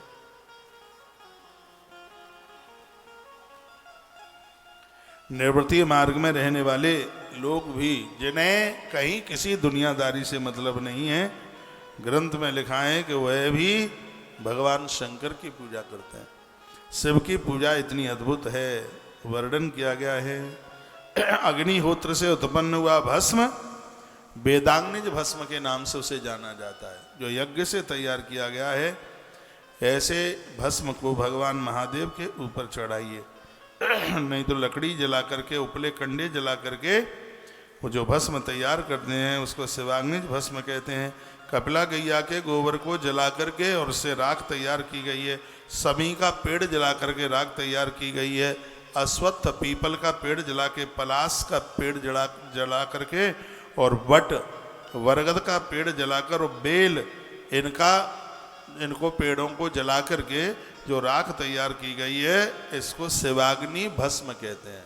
शिवाग्नि भस्म, एक बार फिर निवेदन करूं, ये बड़ी अद्भुत है। क्या क्या है इसमें वर्णन इसमें किया गया है। कहा गया है कि इसमें समी के पत्तों, वो समी की लकड़ी को जलाकर, बरगद को, पलाश को और बेल को जला करके, और गैया के गोबर के उपले, कपिला गाय का गोबर, और उस गोबर की आपने राख बनाई है। समी के पेड़ को जला के राख बनाई, और आपने पीपल और पलाश और बरगद और बेल, इनकी राख को शिवाग्नि भस्म कहते हैं।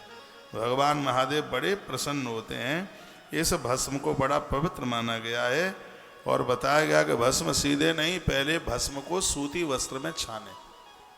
इसको बना के 65 नंबर के श्लोक में ये बात कही गई है, मैं बोले देता हूँ। दर्वाग्नोपादयित काष्ठम शिवमंत्रम समुच्चरेण सम्यक संशोध वस्त्रेण, इसको वस्त्र में इसको छाने, फिर इसको किसी घड़े में रख लें, इसको मिट्टी के पात्र में रख लें, किसी मिट्टी के पात्र में इसको रख लें। इस प्रकार की जो भस्म है ये भगवान शिव को चढ़ाई जाती है। भगवान भोलेनाथ अति प्रसन्न हो जाते हैं। भस्म है महामृत्युंजय मंत्र के द्वारा भगवान शिव के ऊपर चढ़ाइए, बड़ा आनंद कर देती है, क्योंकि भगवान शिव को भस्म अति प्रिय है। स्वान जिस भस्म को सूंघ गया है वो चढ़ाने के लायक नहीं है। स्वान, कुतरा, बिल्लियाँ जिस चीज़ में अपना मुंह लगा जाएं, वो कोई भी चीज़ भगवान को चढ़ाने के लायक नहीं रहती। देवा वा यद्वा रात्रि नारी वा तनरूपि वा पूजार्थम सजलम भस्म त्रिपुंडैः धारयेत्। बड़ा प्यारा श्लोक है 79। दिन में, रात्रि में, स्त्री व पुरुष कोई हो, पूजा के समय जल युक्त भस्म को त्रिपुंड रूप में धारण कीजिए। जब आप पूजा में बैठे हैं तो उस समय उसको सूखी भस्म नहीं, जब आप पूजा में बैठ रहे हैं तब उसमें थोड़ा जल डालकर माथे पर भस्म लगाइए। ऐसा 79 नंबर में पूजार्थम सजलम भस्म, उसको थोड़ा गीली करके, उसमें थोड़ा जल डाल करके, पानी डाल करके भस्म त्रिपुंडैः धारयेत्। इसमें स्त्री पुरुष दोनों ही इसको धारण कर सकते हैं। त्रिपुण्यम सजलम भस्म धृत्वा पूजाम करोति यां शिव पूजाम फलम सांगम तस्यै मयि सुनिश्चितम। जो पानी में भस्म मिलाकर शिव पूजा में बैठते समय भाल पर लगा लेते हैं, उनको महादेव की संपूर्ण पूजा का फल प्राप्त हो जाता है, जिसमें कहीं कटौती नहीं होती। उसमें गीली भस्म करके और निश्चित रूप से शिव पूजा का पूरा फल मिल जाता है। शिव मंत्र से भस्म धारण करने वाला व्यक्ति सभी आश्रमधारियों में श्रेष्ठ है, उसे शिवाश्रमी कहते हैं। जो भगवान शंकर के मंत्र का उच्चारण करके जो भस्म धारण करता है। एक शिवव्रत परायण पुरुष को देखिए कितनी सुंदर बात यहाँ गई है। जो रोज हवन करते हैं, नित्य यज्ञ करते हैं, एब्सेंट नहीं होने देते, इसमें लिखा है। और जो नित्य भस्म धारण करते हैं उनको जनना सोच और मरना सोच का उन्हें सूतक नहीं लगता, ऐसा वर्णन किया गया है इस ग्रंथ में। श्लोक नंबर 82 नंबर के श्लोक में ये बात लिखी है। भस्म धारण करने वाले लोग सूतक पातक से बचे रहते हैं, उनके ऊपर सूतक का प्रभाव नहीं होता, ऐसा वर्णन किया गया है। कहा गया है शिवव्रतई कनिष्ठस्या न शोचम न च सूतकम। हाँ, उनको शौचाचार उन्हें सूतक नहीं लगता। ललाटे ग्रेसितम भस्म तिलकम धारयेन मृदा। वर्णन किया गया, कहा गया कि हमेशा दर्पण देख करके, बैठ करके, हाथ धो करके, हाथ पोंछ करके फिर भस्म और तिलक लगाना चाहिए। यही भगवान के भक्त का लक्षण है। ये नहीं खाते पीते खड़े होते हुए। एक बड़ी इसमें बड़ी सुंदर बात आज मैं स्कंद पुराण के माध्यम से वर्णन कर रहा था। इतना बड़ा घोर अपराध है चंदन में जूठा पानी डाल करके, बाष्पेसन का अशुद्ध अपवित्र पानी डालकर रोली चंदन तिलक में उसको गिलास में पिया, पानी बचा हुआ वही तिलक चंदन में डाल लिया। बहुत बड़ा अपराध है, पाप नहीं पाप का बाप है। ऐसे अपराध से बिल्कुल बचिए, सगरे पुण्य क्षीण हो जाएंगे, सगरे पुण्य समाप्त हो जाएंगे। उसमें तो लिखा है कि जो लोग चंदन रोली तिलक में जूठा पानी डालते हैं, मृत्यु के समय पर उसके शमशान घाट में कुत्ते उसकी राख के ऊपर मूत्र करते हैं, उसके माथे के ऊपर दहाड़ मारते हैं कुत्ते। ऐसा वर्णन स्कंद पुराण में लिखा हुआ है। आज ही मैंने बोला यह त्रुटि। मैंने बहुतों को देखा है चंदन लगाकर बाष्पेसन पर हाथ धोते हैं, बिल्कुल भी नहीं। एक बर्तन में हाथ धोइए और वह जल किसी पेड़ में डाल दीजिएगा, उसके ऊपर तो किसी के पान भी न पड़े। लोग बाथरूम में जाके बाष्पेसन पर जाके, अरे मैंने तो यह देखा है लोगों को चंदन में बाष्पेसन की टोंटी खोली और पानी डाल देते हैं रोली में, चंदन में, तिलक में। यह बहुत बड़ा अपराध है। यहाँ भी इसके लिए वर्णन किया गया है। चंदन रोली तिलक भस्म लगाते हैं बैठकर, हाथ धो करके, उन्हें पोंछ करके, दर्पण में देख करके फिर आप भस्म या मृतका या तिलक जो भी कुछ लगा रहे हैं, यही भगवान के भक्त का लक्षण है।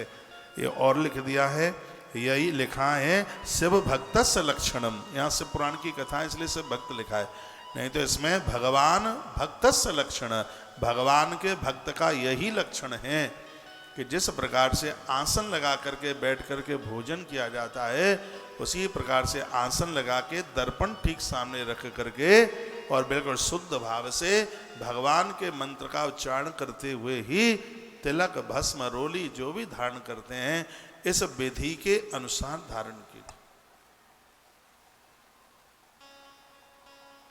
बोलिए भक्त वत्सल भगवान की जय हो। श्री हनुमंत बलवंत महाराज की जय जय जय श्री राधे श्री राधे श्री राधे श्याम। ये सब चीजें गुरु सिखाता है तो ये सब चीजें मिल जाती हैं। सौनक शिव ने पूछा कि आप बताइए कि गुरु की परिभाषा क्या है। गुणान रुंद इत प्रोक्तो गुरु शब्दस्य विग्रहे।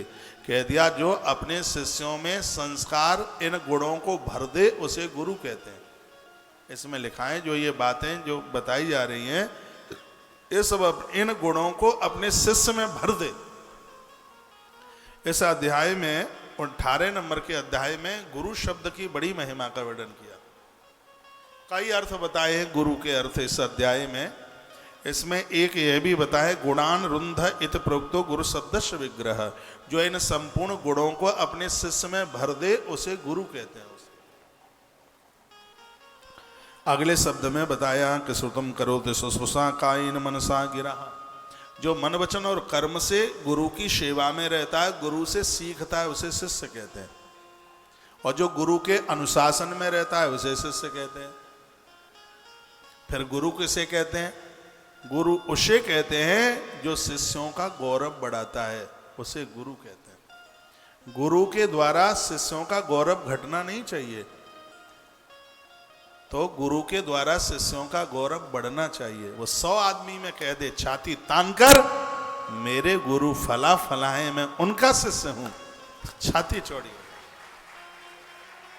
जो शिष्यों का गौरव बढ़ाता है उसे गुरु कहते हैं। जो शिष्यों के अंदर गुणों को स्थापित कर देता है उसे गुरु कहते हैं। जो शिष्यों को पाप कर्म करने से बचा लेता है उसे गुरु कहते हैं। जो अज्ञान के दलदल से फंसने से शिष्यों को बचा लेता है उसे गुरु कहते हैं। जो शिष्य के हृदय में ज्ञान का दिया जला देता है उसे गुरु कहते हैं। ये गुरु की परिभाषा, ये गुरु है। गुरुलिंगस्य पूजां तो गुरु शुश्रूषणम भवे। गुरु जी की वाणी से जो निकला हुआ जो शब्द है उसको गुरु शिवलिंग के नाम से जाना जाता। अभी तो मैंने बोला था, अभी थोड़ी देर पहले ही मैंने बोला है, नाभि के नीचे ब्रह्मा, नाभि से और कंठ तक बीच में विष्णु, और यहाँ पर शिवलिंग। तो गुरुदेव के द्वारा जो हमें शब्द वचन मिला है वो ब्रह्मा विष्णु और महादेव तीनों को हमारे हृदय में स्थापित कर देता है। जैसे हम अच्छे कार्यों का सृजन करते हैं, लोगों के पालक बनते हैं और लोगों के लिए हम विचारक बनकर उन्हें अज्ञान के दलदल से बाहर निकालने का काम करते हैं। जैसे एक कुंभकार मटका बनाता है, घड़ा बनाता है, शिल्पकार प्रतिमाएं गढ़ता है, उसी प्रकार से गुरु हम भक्तों को गढ़ करके तैयार कर देता है। ये गुरु की बहुत बड़ी कृपा है। देखा है, तस्माद वै शासने योग्य शिष्य इत्तम विधीयते। शिष्य वही है जो गुरु के अनुशासन में रहे, वही शिष्य शिष्य है। गुरुजनों के साथ में संवाद हो, उनसे पूछते रहें कि गुरुदेव अब हमें क्या करना है, अब हमें क्या करना है। ये शिष्य के लिए बोला गया है। कहा गया तस्माद वै शासने योग्य शिष्य इत्तम विधीयते।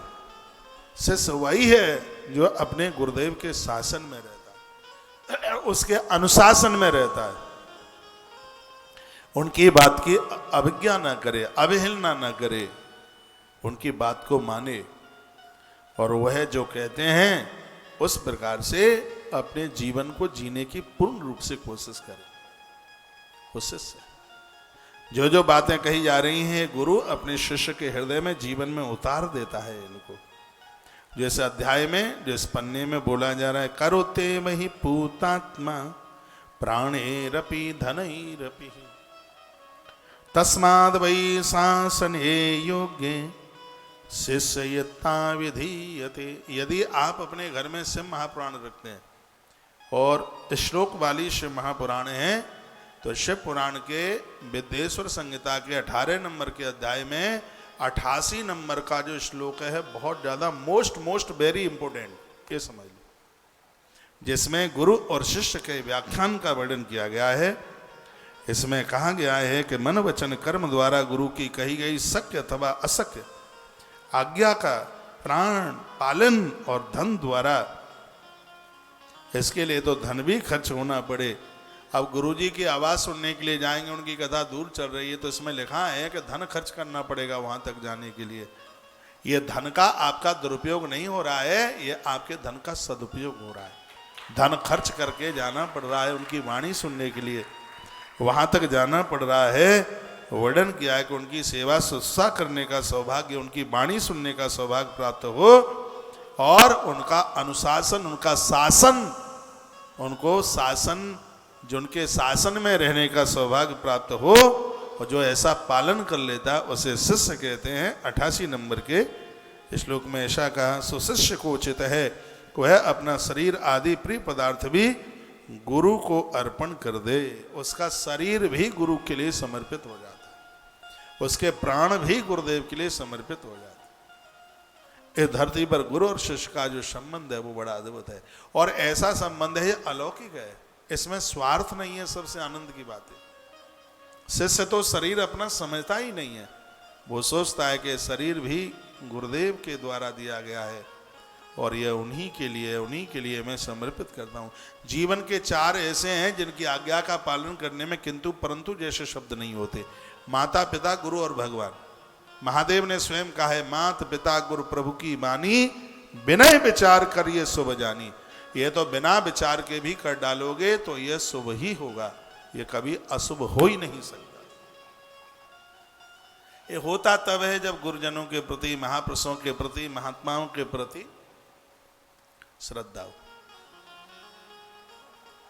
दुनिया की हम कह नहीं सकते, हमारी तो महाराज जी के प्रति ऐसी श्रद्धा है, वो ये कह दें कि बेटा ये कर तो वही, वो ये कह दें कि मत कर तो ना कर।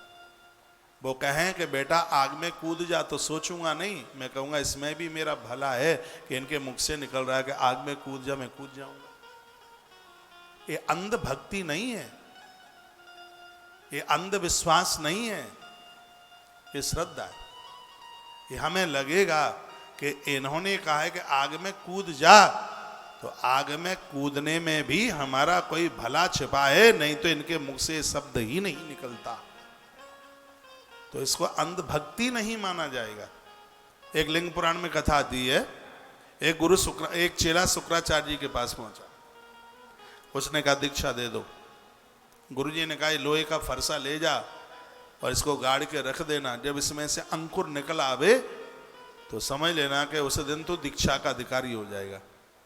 उसके मन में ये बात नहीं आई कि गुरुजी लोहे के फरसे में से भी कोई अंकुर निकलता है क्या। उसके अंदर से आवाज आई गुरुजी ने कहा है तो इसमें से निकलता ही होगा, नहीं तो ये कहते ही क्यों। और जैसे ही उसने जाकर के वो फरसा गाड़ा, उसमें से अंकुर निकला और तत्काल भगवान आकर के प्रकट हो गए। तो भगवान ने कहा श्रद्धा और विश्वास में ही तो हम छिपे हुए हैं, भगवान मिल गए, हाल ही मिल गए। तो ऐसा विश्वास हो, ऐसी श्रद्धा हो। गुरु पूजैव पूजा स्वास्यवस्य परमात्मना। जो गुरु द्रोही है महादेव, उनकी पूजा कभी भी स्वीकार नहीं करते। रामायण में एक स्तोत्र है जिसको रुद्राष्टक के नाम से जानते हैं। ये स्तोत्र तभी का है, गुरुजी मंदिर में थे, चेला आया, हाँ, तो वो गुरुजी को वंदन नहीं किया, प्रणाम नहीं किया, गुरुदेव को देख करके वो खड़ा नहीं हुआ। उसने कहा कि हम क्या इनसे कोई योग्य कम है क्या। वो कहा घुसुंडी के संवाद की कथा है, अब टाइम नहीं है, समय नहीं है। तो जब उसके मन में ऐसी बात आई और उसने गुरुदेव का अपमान कर दिया, पिंडी फाड़ कर भगवान महाकाल प्रकट हो गए। भगवान महादेव हाथ में त्रिशूल लिया, मार डालूंगा, और ये लगा के भगवान इसको मारे देते हैं, तब वही गुरु सामने आया। और भगवान महाकाल के हाथ जोड़े, कहा भगवान ये तो अबोध है, अज्ञानी है, आप इसके ऊपर क्रोध मत कीजिए। नमामि शमीशान निर्वाण रूपम विभुं व्यापकं ब्रह्म वेद स्वरूपम निजं निर्गुणं निर्विकल्पं निरीहं चिदाकाशमाकाशवासं भजेऽहं निराकार ओंकार मूलं तुरीयं गिरा ज्ञान गोतीतमीशं गिरीशं करालं महाकालकालं कृपालं गुणागार संसार पारं नतोऽहं तुषाराद संकाश गौरं कबीरं मनोभूत कोटि प्रभाश्री शरीरं स्फुरन्मौलिकल्लोलिनी चारुगंगा लसद भाले भालेन्दु कंठे भुजंगा चलत कुंडलंबु सुनेत्रं विशालं प्रसन्नाननं नीलकण्ठं दयालं मृगाधीश चर्मा परं मुण्डमालं प्रियं शङ्करं सर्वनाथं भजामि। प्रचण्डं प्रकृष्टं प्रगल्भं परेशम् अखण्डं अजं भानुकोटिप्रकाशं त्रयः शूलनिर्मूलनं शूलपाणिं भजेऽहं भवानीपतिं भावगम्यं कलातीत कल्याणकल्पान्तकारी सदा सत्यनानन्ददाता पुरारी चिदानंद संदोह मोहापहारी प्रसीद प्रसीद प्रभो मन्मतारी नयावतु मानाथ पादारविन्दं भजन्ति ये लोके परिवानरण न तावत् सुखं शान्ति संतापनाशं प्रसीद प्रभो सर्वभूतादिवर्तं न जाना नामि योगं जपनैव पूजा न तोऽहं सदा सर्वदा सम्भुतोऽप्यं जराजन्मदुःखो गतोऽप्यमानं प्रभो पाहि आपं नमामि शम्भो नमामि शमीशान निर्वाणरूपं विभुं व्यापकं ब्रह्म वेदस्वरूपम्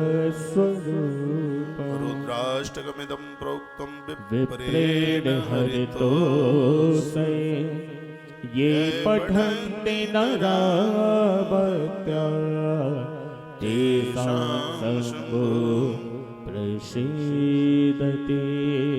यह गुरु अपने शिष्य को संसार से तारता है, इसलिए उसको गुरु को पिता कहा गया है। संतारयति संसाराद गुरुर्वे बोधकः पिता, गुरु पिता के रूप में समझा गया है। उभयोरंतरम ज्ञात्वा पितरम गुरुमर्चेत, संसार की जानकारी पिता देता है और भगवान की जानकारी गुरु देता है।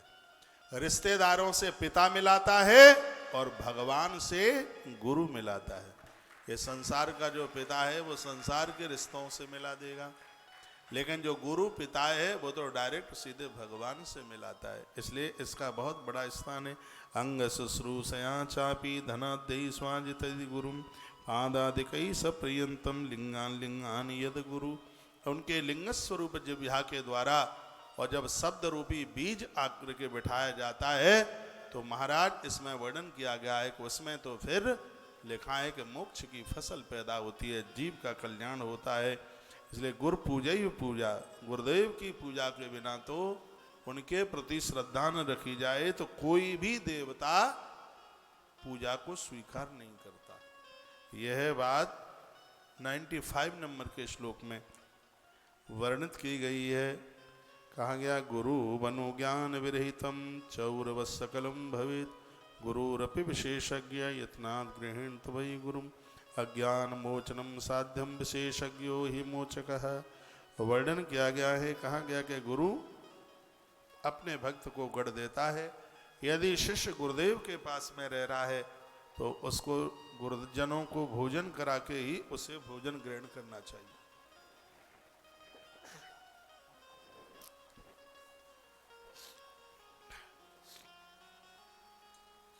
हे ब्राह्मणों, गुरु शिष्ट द्रव्य ही शिष्यों तथा से भक्तों को ग्रहण करना चाहिए, उसी का भोजन। गुरु की आज्ञा के बिना अथवा उनके समर्पण के बिना जो द्रव्य ग्रहण करता है उसे चोर के समान माना गया है। कहा गया है कोई शिष्य किसी को दीक्षा देता है तो उसके लिए भी उसको अपने गुरुजनों से अनुमति आज्ञा लेनी होती है। और याद रखना, जिसका कोई गुरु नहीं है वो किसी का गुरु बनने के लायक नहीं है। जब भी जिससे भी किसी से भी आप मंत्र दीक्षा गुरु दीक्षा लेते हैं तो इस बात की जरूर जानकारी रखिएगा कि इनके गुरु कौन हैं। इस बात की जानकारी ये यहाँ पर वर्णन किया गया है। गुरु में रहने वाले विशेष गुणों को यत्न पूर्वक ग्रहण करना चाहिए। जो अपने गुरुदेव के अंदर जो गुण हैं, शिष्य को चाहिए कि उन गुणों को वो ग्रहण करे। और इसमें लिखा है कि जानबूझ करके समझ करके जानकारी खूब हो जाए तब ही गुरु बनाना चाहिए। 97 नंबर के श्लोक में 97 नंबर के श्लोक में यह बात कही गई है। ये श्लोक में बोले देता हूँ, गुरुरपि विशेषज्ञम यत्नाद गृहीत वै गुरु। जब तक गुरु के बारे में पूरी जानकारी न मिले तब तक उस गुरु से मंत्र दीक्षा न ले। पूरी उनके बारे में जब जानकारी मिल जावे तभी उन्हें गुरु बनाना चाहिए। शिष्य के अज्ञान को दूर करना यह गुरु का परम कर्तव्य है। अज्ञान मोचनम साध्यम विशेषज्ञो ही मोचक है। गुरु वही है जो शिष्य के अज्ञान को दूर कर दे। यह गुरु का परम कर्तव्य है कि वो शिष्य के अज्ञान को दूर कर दे। अतः अज्ञान दूर करने वाले गुरु को विशेष जानकारी भी होनी चाहिए, उसको आत्म तत्व का बोध होना चाहिए, उसको शास्त्र और ग्रंथों की परिभाषा का उसे पता होना चाहिए। लिखा है अज्ञान दूर करने वाले गुरु को विशेष जानकारी होनी चाहिए, ये वर्णन है। कर्म पूर्ति के लिए गुरु को चाहिए कि वह शिष्य के जीवन में, उसकी आराधना में आने वाले विघ्नों को दूर करने के लिए गुरुदेव को शिष्य का भला करने के लिए हर समय प्रयासरत रहना चाहिए। जैसे प्रभु राम के लिए गुरुदेव वशिष्ठ सदैव खड़े ही रहते थे, ऐसा गुरु चाहिए। निर्विघ्न एवं पूर्ण संगता से किया गया कर्म ही सफल होता है। इसलिए बुद्धिमान पुरुष को उचित है कि वह रोग इत्यादि से बाधाओं से बचने के लिए अपने शरीर का ध्यान रखते हुए, गुरुजनों के शब्दों का पालन करते हुए और अपने जीवन का यापन करे, ऐसा वर्णन है। दुर्जनों से वो दूर रहे, अपवित्र वस्तुओं को छुए नहीं, ऐसा भी वर्णन किया गया है, कहा गया है ऐसा।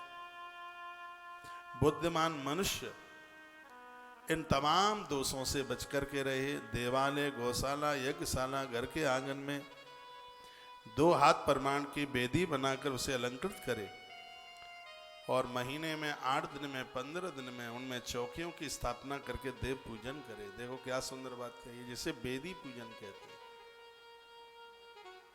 वर्णन किया गया कहाँ कहाँ ये करे, देवालय, गौशाला, यज्ञशाला, घर का आंगन और भी कोई ऐसी जगह वर्णन किया है।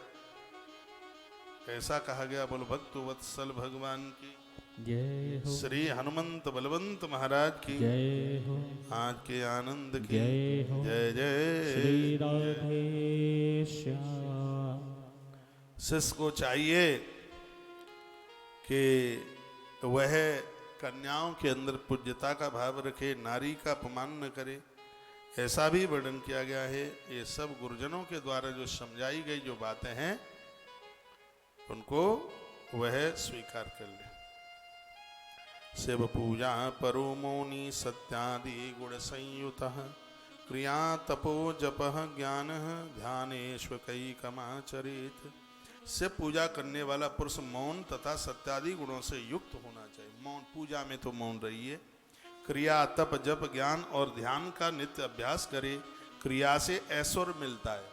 जो आप जो क्रिया करते हैं ना, जो पूजा पाठ में, इससे ऐश्वर्य मिलता है। क्या क्रिया करते हैं? भगवान को दूध से, दही से, फिर शहद से, घी से, फिर शहद से, फिर चीनी से, ये जो उसकी जो एक क्रिया है उस विधि से जो आप ये करते हैं, इससे ऐश्वर्य मिलता है। उपवास करने से शरीर में चमक आती है, ऐसा से पुराण में लिखा हुआ है। उपवास करने से ऐश्वर्यम दिव्य देहस्य, उपवास करने से शरीर में तेज बढ़ता है, जप करने से ज्ञान बढ़ता है। जो आप माला लेकर के जप करते हैं उससे ज्ञान बढ़ता है, अज्ञान का नाश होता है, और ध्यान करने से भगवत दर्शन होता है। ये काम रोज करने चाहिए। 150 नंबर के श्लोक में लिखा है, शिव पूजा परो मौनी सत्य आदि गुण संयुत है। भगवान की पूजा करते समय मौन रहिए। क्रिया तपो, जो आप क्रिया कर रहे हैं उससे, क्रिया करने से आपको ऐश्वर्य, और उपवास से आपको दिव्य देह, और जब से आपको ज्ञान की प्राप्ति हो रही है। ये पूजा करते समय एक साथ ये सब चीजें मिल जाती हैं। सर्व पापम विनाशेन, जो आप भगवत पूजा करते हैं, आराधना करते हैं, इसमें वर्णन है कि जो आप पूजा के बाद में जो आप परिक्रमा लगाते हैं भगवान की, शिव महापुराण में बड़ा अद्भुत वर्णन किया है। 149 नंबर के श्लोक में कहा है, पूजा में जब कोई त्रुटि गलती रह जाती है तो आरती और परिक्रमा के द्वारा कोने पर आगे के एक लाइन छोड़ के दूसरे नंबर पर माता जी सो रही हैं, यही लाल दुपट्टा चुन्नी लाल वाली बात, आप ठीक से बैठिए। आपको नींद आ गई है, हो सकता है रात को ठीक से सो नहीं पाए आप, कोई बात नहीं है, झपकी लग जाती है। और मैं आपको देख ही रहा हूं, हाँ, क्या आप क्या देख रहा हूं? ये देख रहा हूं कि आप कथा सुन रहे हैं। तो मैं निवेदन कर रहा था कि जो आप प्रदक्षिणा करते हैं ना, जो परिक्रमा करते हैं, परिक्रमा करने से आप क्या प्राप्त करते हैं? कभी आपने सोचा? प्रदक्षिणा नमस्कार शिवस्य परमात्मा। आप भगवान को नमस्कार करते हैं या प्रदक्षिणा करते हैं तो प्रदक्षिणा विनाशाय में पातकम नास्ति भूतले। जो देवी देवताओं की पूजा के बाद परिक्रमा करते हैं वो अपने जीवन के संपूर्ण पापों को जला करके राख कर देते हैं। इसलिए पूजा में भी वहीं के वहीं घूम जाया करें। ये परिक्रमा यानि कानि च पापानि जन्मांतरी कृतानि च तानि तानि प्रियक्षन्ति प्रदक्षिणाम पदे पदे। परिक्रमा करते समय पाम रखते रखते यज्ञ करने के फल प्राप्त होते हैं, पाप सभी जल जाते हैं। लिखा है तस्मात् प्रदक्षिणेनैव सर्व पापम विनाशयेत्। जब आप पूजा के बाद देवी देवताओं की प्रदक्षिणा परिक्रमा करते हैं तो संपूर्ण पाप उसी समय जल करके राख हो जाते, खत्म हो जाते।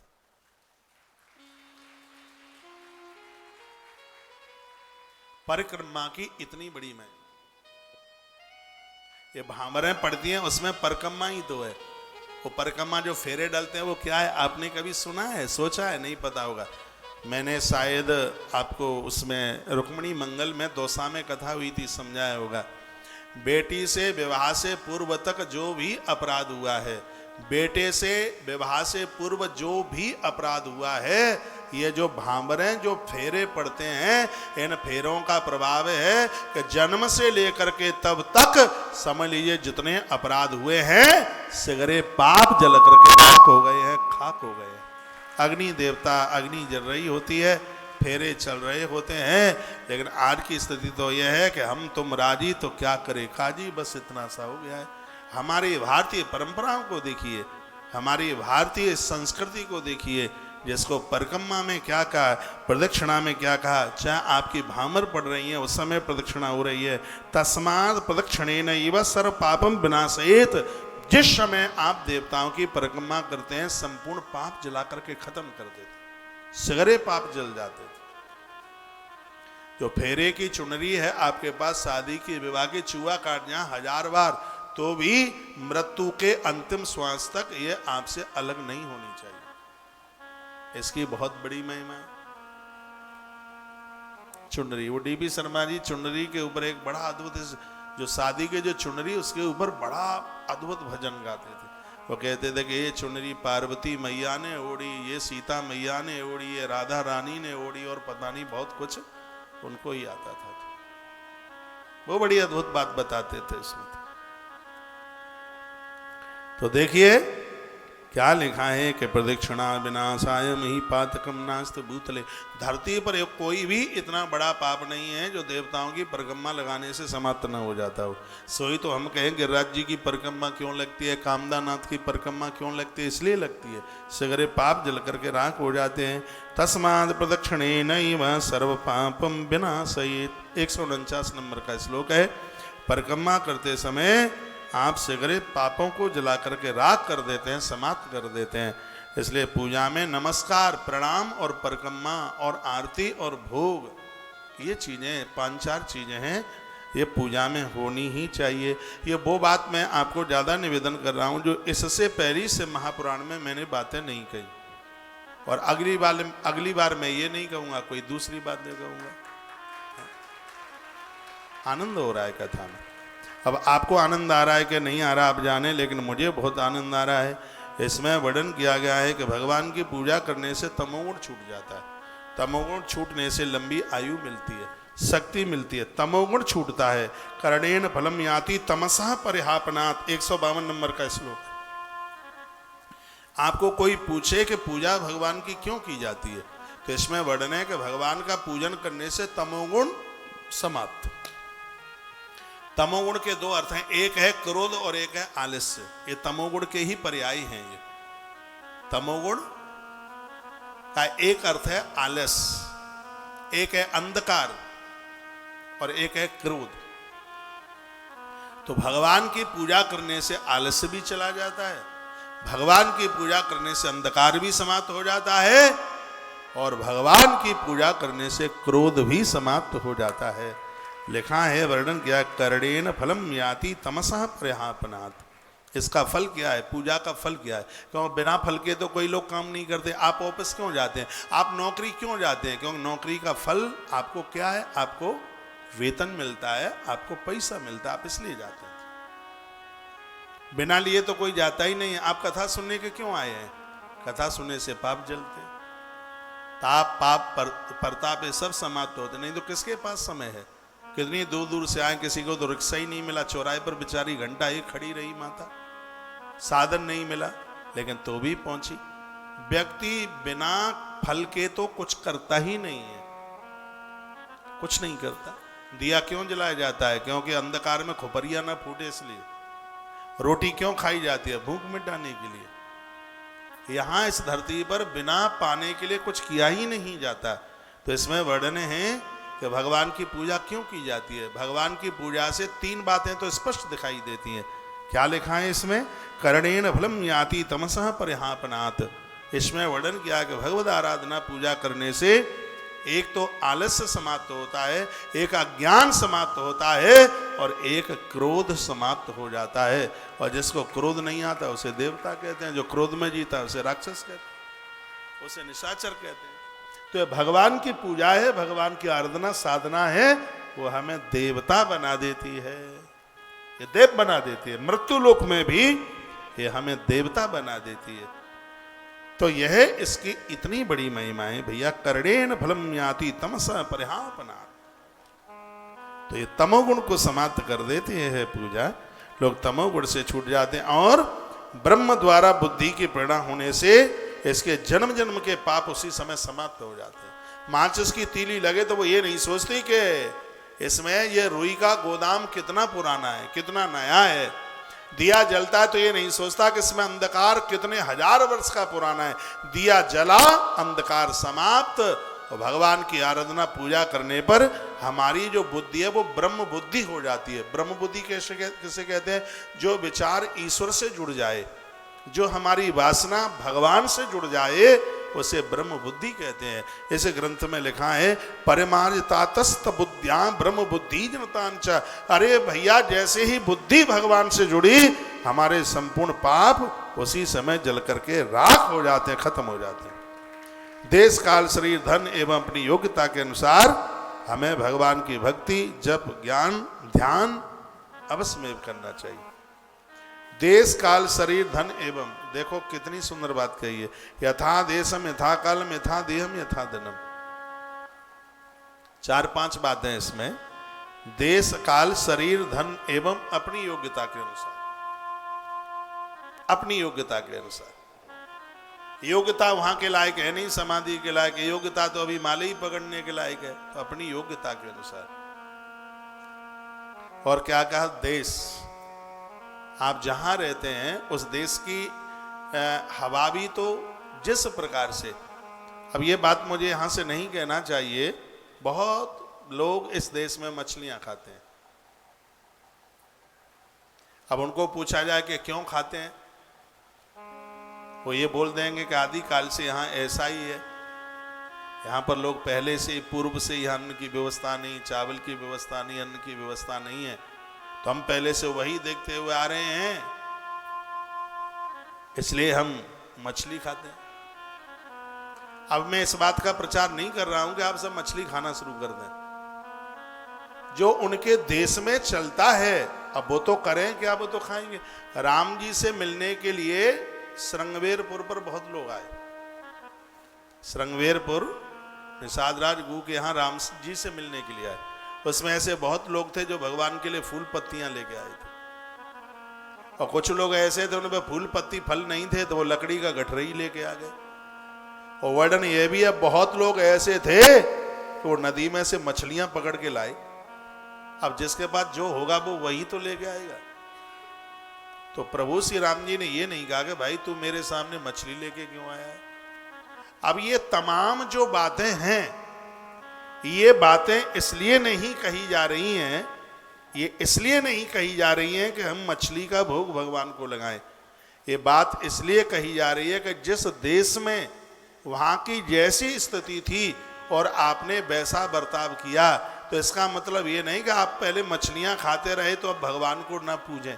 आप पहले मुर्गा मुर्गी खाते रहे तो भगवान को न पूजें। शिव पुराण कहता है कि जिस देश की स्थिति परिस्थिति को देख करके तुम अपने जीवन का यापन करते रहे, अब इन किन्हीं महापुरुषों के सानिध्य में आकर अपने आप को बदल दीजिए और आज से ही भगवान से जुड़ जाइए। पहले आपने क्या किया है भगवान बिल्कुल भूल जाएगा। मछली खाई के, मुर्गे खाए के, अंडे खाए के, शराब पिया के और उल्टा पुल्टा किया, परमात्मा बड़ा भुलक्कड़ है, वो सिगरा भूल जाएगा। महापुरुषों के सानिध्य में आ गए हो, अपने आप का बिल्कुल परिवर्तन कर दीजिए और अपने शरीर के द्वारा, शरीर जिस प्रकार से जितना सहन कर लेता है उस हिसाब से, यदि आधा घंटा पूजा में बैठ सकता है तो आधा घंटा, और ये 16 घंटा बैठ सकता है तो 16 घंटा। ये बैठ सकता नहीं आधा घंटा और आप कोशिश कर रहे हैं 10 घंटे की, शिव पुराण कहता है कि ऐसा मत कीजिए, आप मूर्छित होकर के गिर जाएंगे, आपको तकलीफ हो जाएगी, आप अस्पताल पहुंच जाएंगे। तो इसमें लिखा है शरीर को जितनी शक्ति है उतनी समय आप भगवान को दीजिए। परमात्मा नहीं कह रहा है आपसे कि 24 घंटा मुझे दे दीजिए, वो कहता है आपसे कि आपके शरीर को जितनी शक्ति है उतना दे दीजिए। काल शब्द लिखा है, जितना आपके पास समय है उतना दे दीजिए, उसके अनुसार आप भगवान की आराधना में मन नहीं लगता है तो इसका अभ्यास करें। 153 153 नंबर के श्लोक में कहा गया है कि यदि आपका मन लगता नहीं है, यथा योग्यम प्रकुर्वीतः क्रियाधीश भक्तिमान, क्रिया उसका अभ्यास करें। ये जप में मन एक ही दिन में नहीं लग जाएगा, इसका अभ्यास करना पड़ेगा। जो हम माला पर जप करते हैं अभ्यास ही तो हम करते हैं, इसका अभ्यास कीजिए। बुद्धिमान व्यक्ति को चाहिए, उसके लिए यही उचित है कि शिव क्षेत्र में न्यायपूर्वक धन का अर्जन करते हो। देखो इसमें एक बात कही गई है, आपने अपने जीवन में कमाया है तो उसका एक अंश ऐसा बचा करके रखिए वृद्धावस्था में जिस धन के द्वारा आप तीर्थों में वास कर सकें। 154 154 नंबर के श्लोक में ये बात कही, लिखा न्याया जत सुवित्तेन बसेद प्राग्ञ शिवस्थले। यहाँ से पुराण की कथा है इसलिए शिवस्थले नहीं तो इसका अर्थ है तीर्थस्थले। एक भाग धन का ऐसा बचा करके रखिए वानप्रस्थ जीवन में, बुढ़ापे में, जिस धन के द्वारा आप तीर्थों में वास कर सकें। उस समय आप बच्चों से मांगेंगे, बहुओं से मांगे, पैसा नहीं मिलेगा, धक्का जरूर मिल जाएगा, पैसा नहीं मिलेगा, नहीं मिलेगा। और अब 5 साल के बाद तो देख लेना और क्या होने वाला है, आपकी मांगने की हिम्मत ही नहीं पड़ेगी।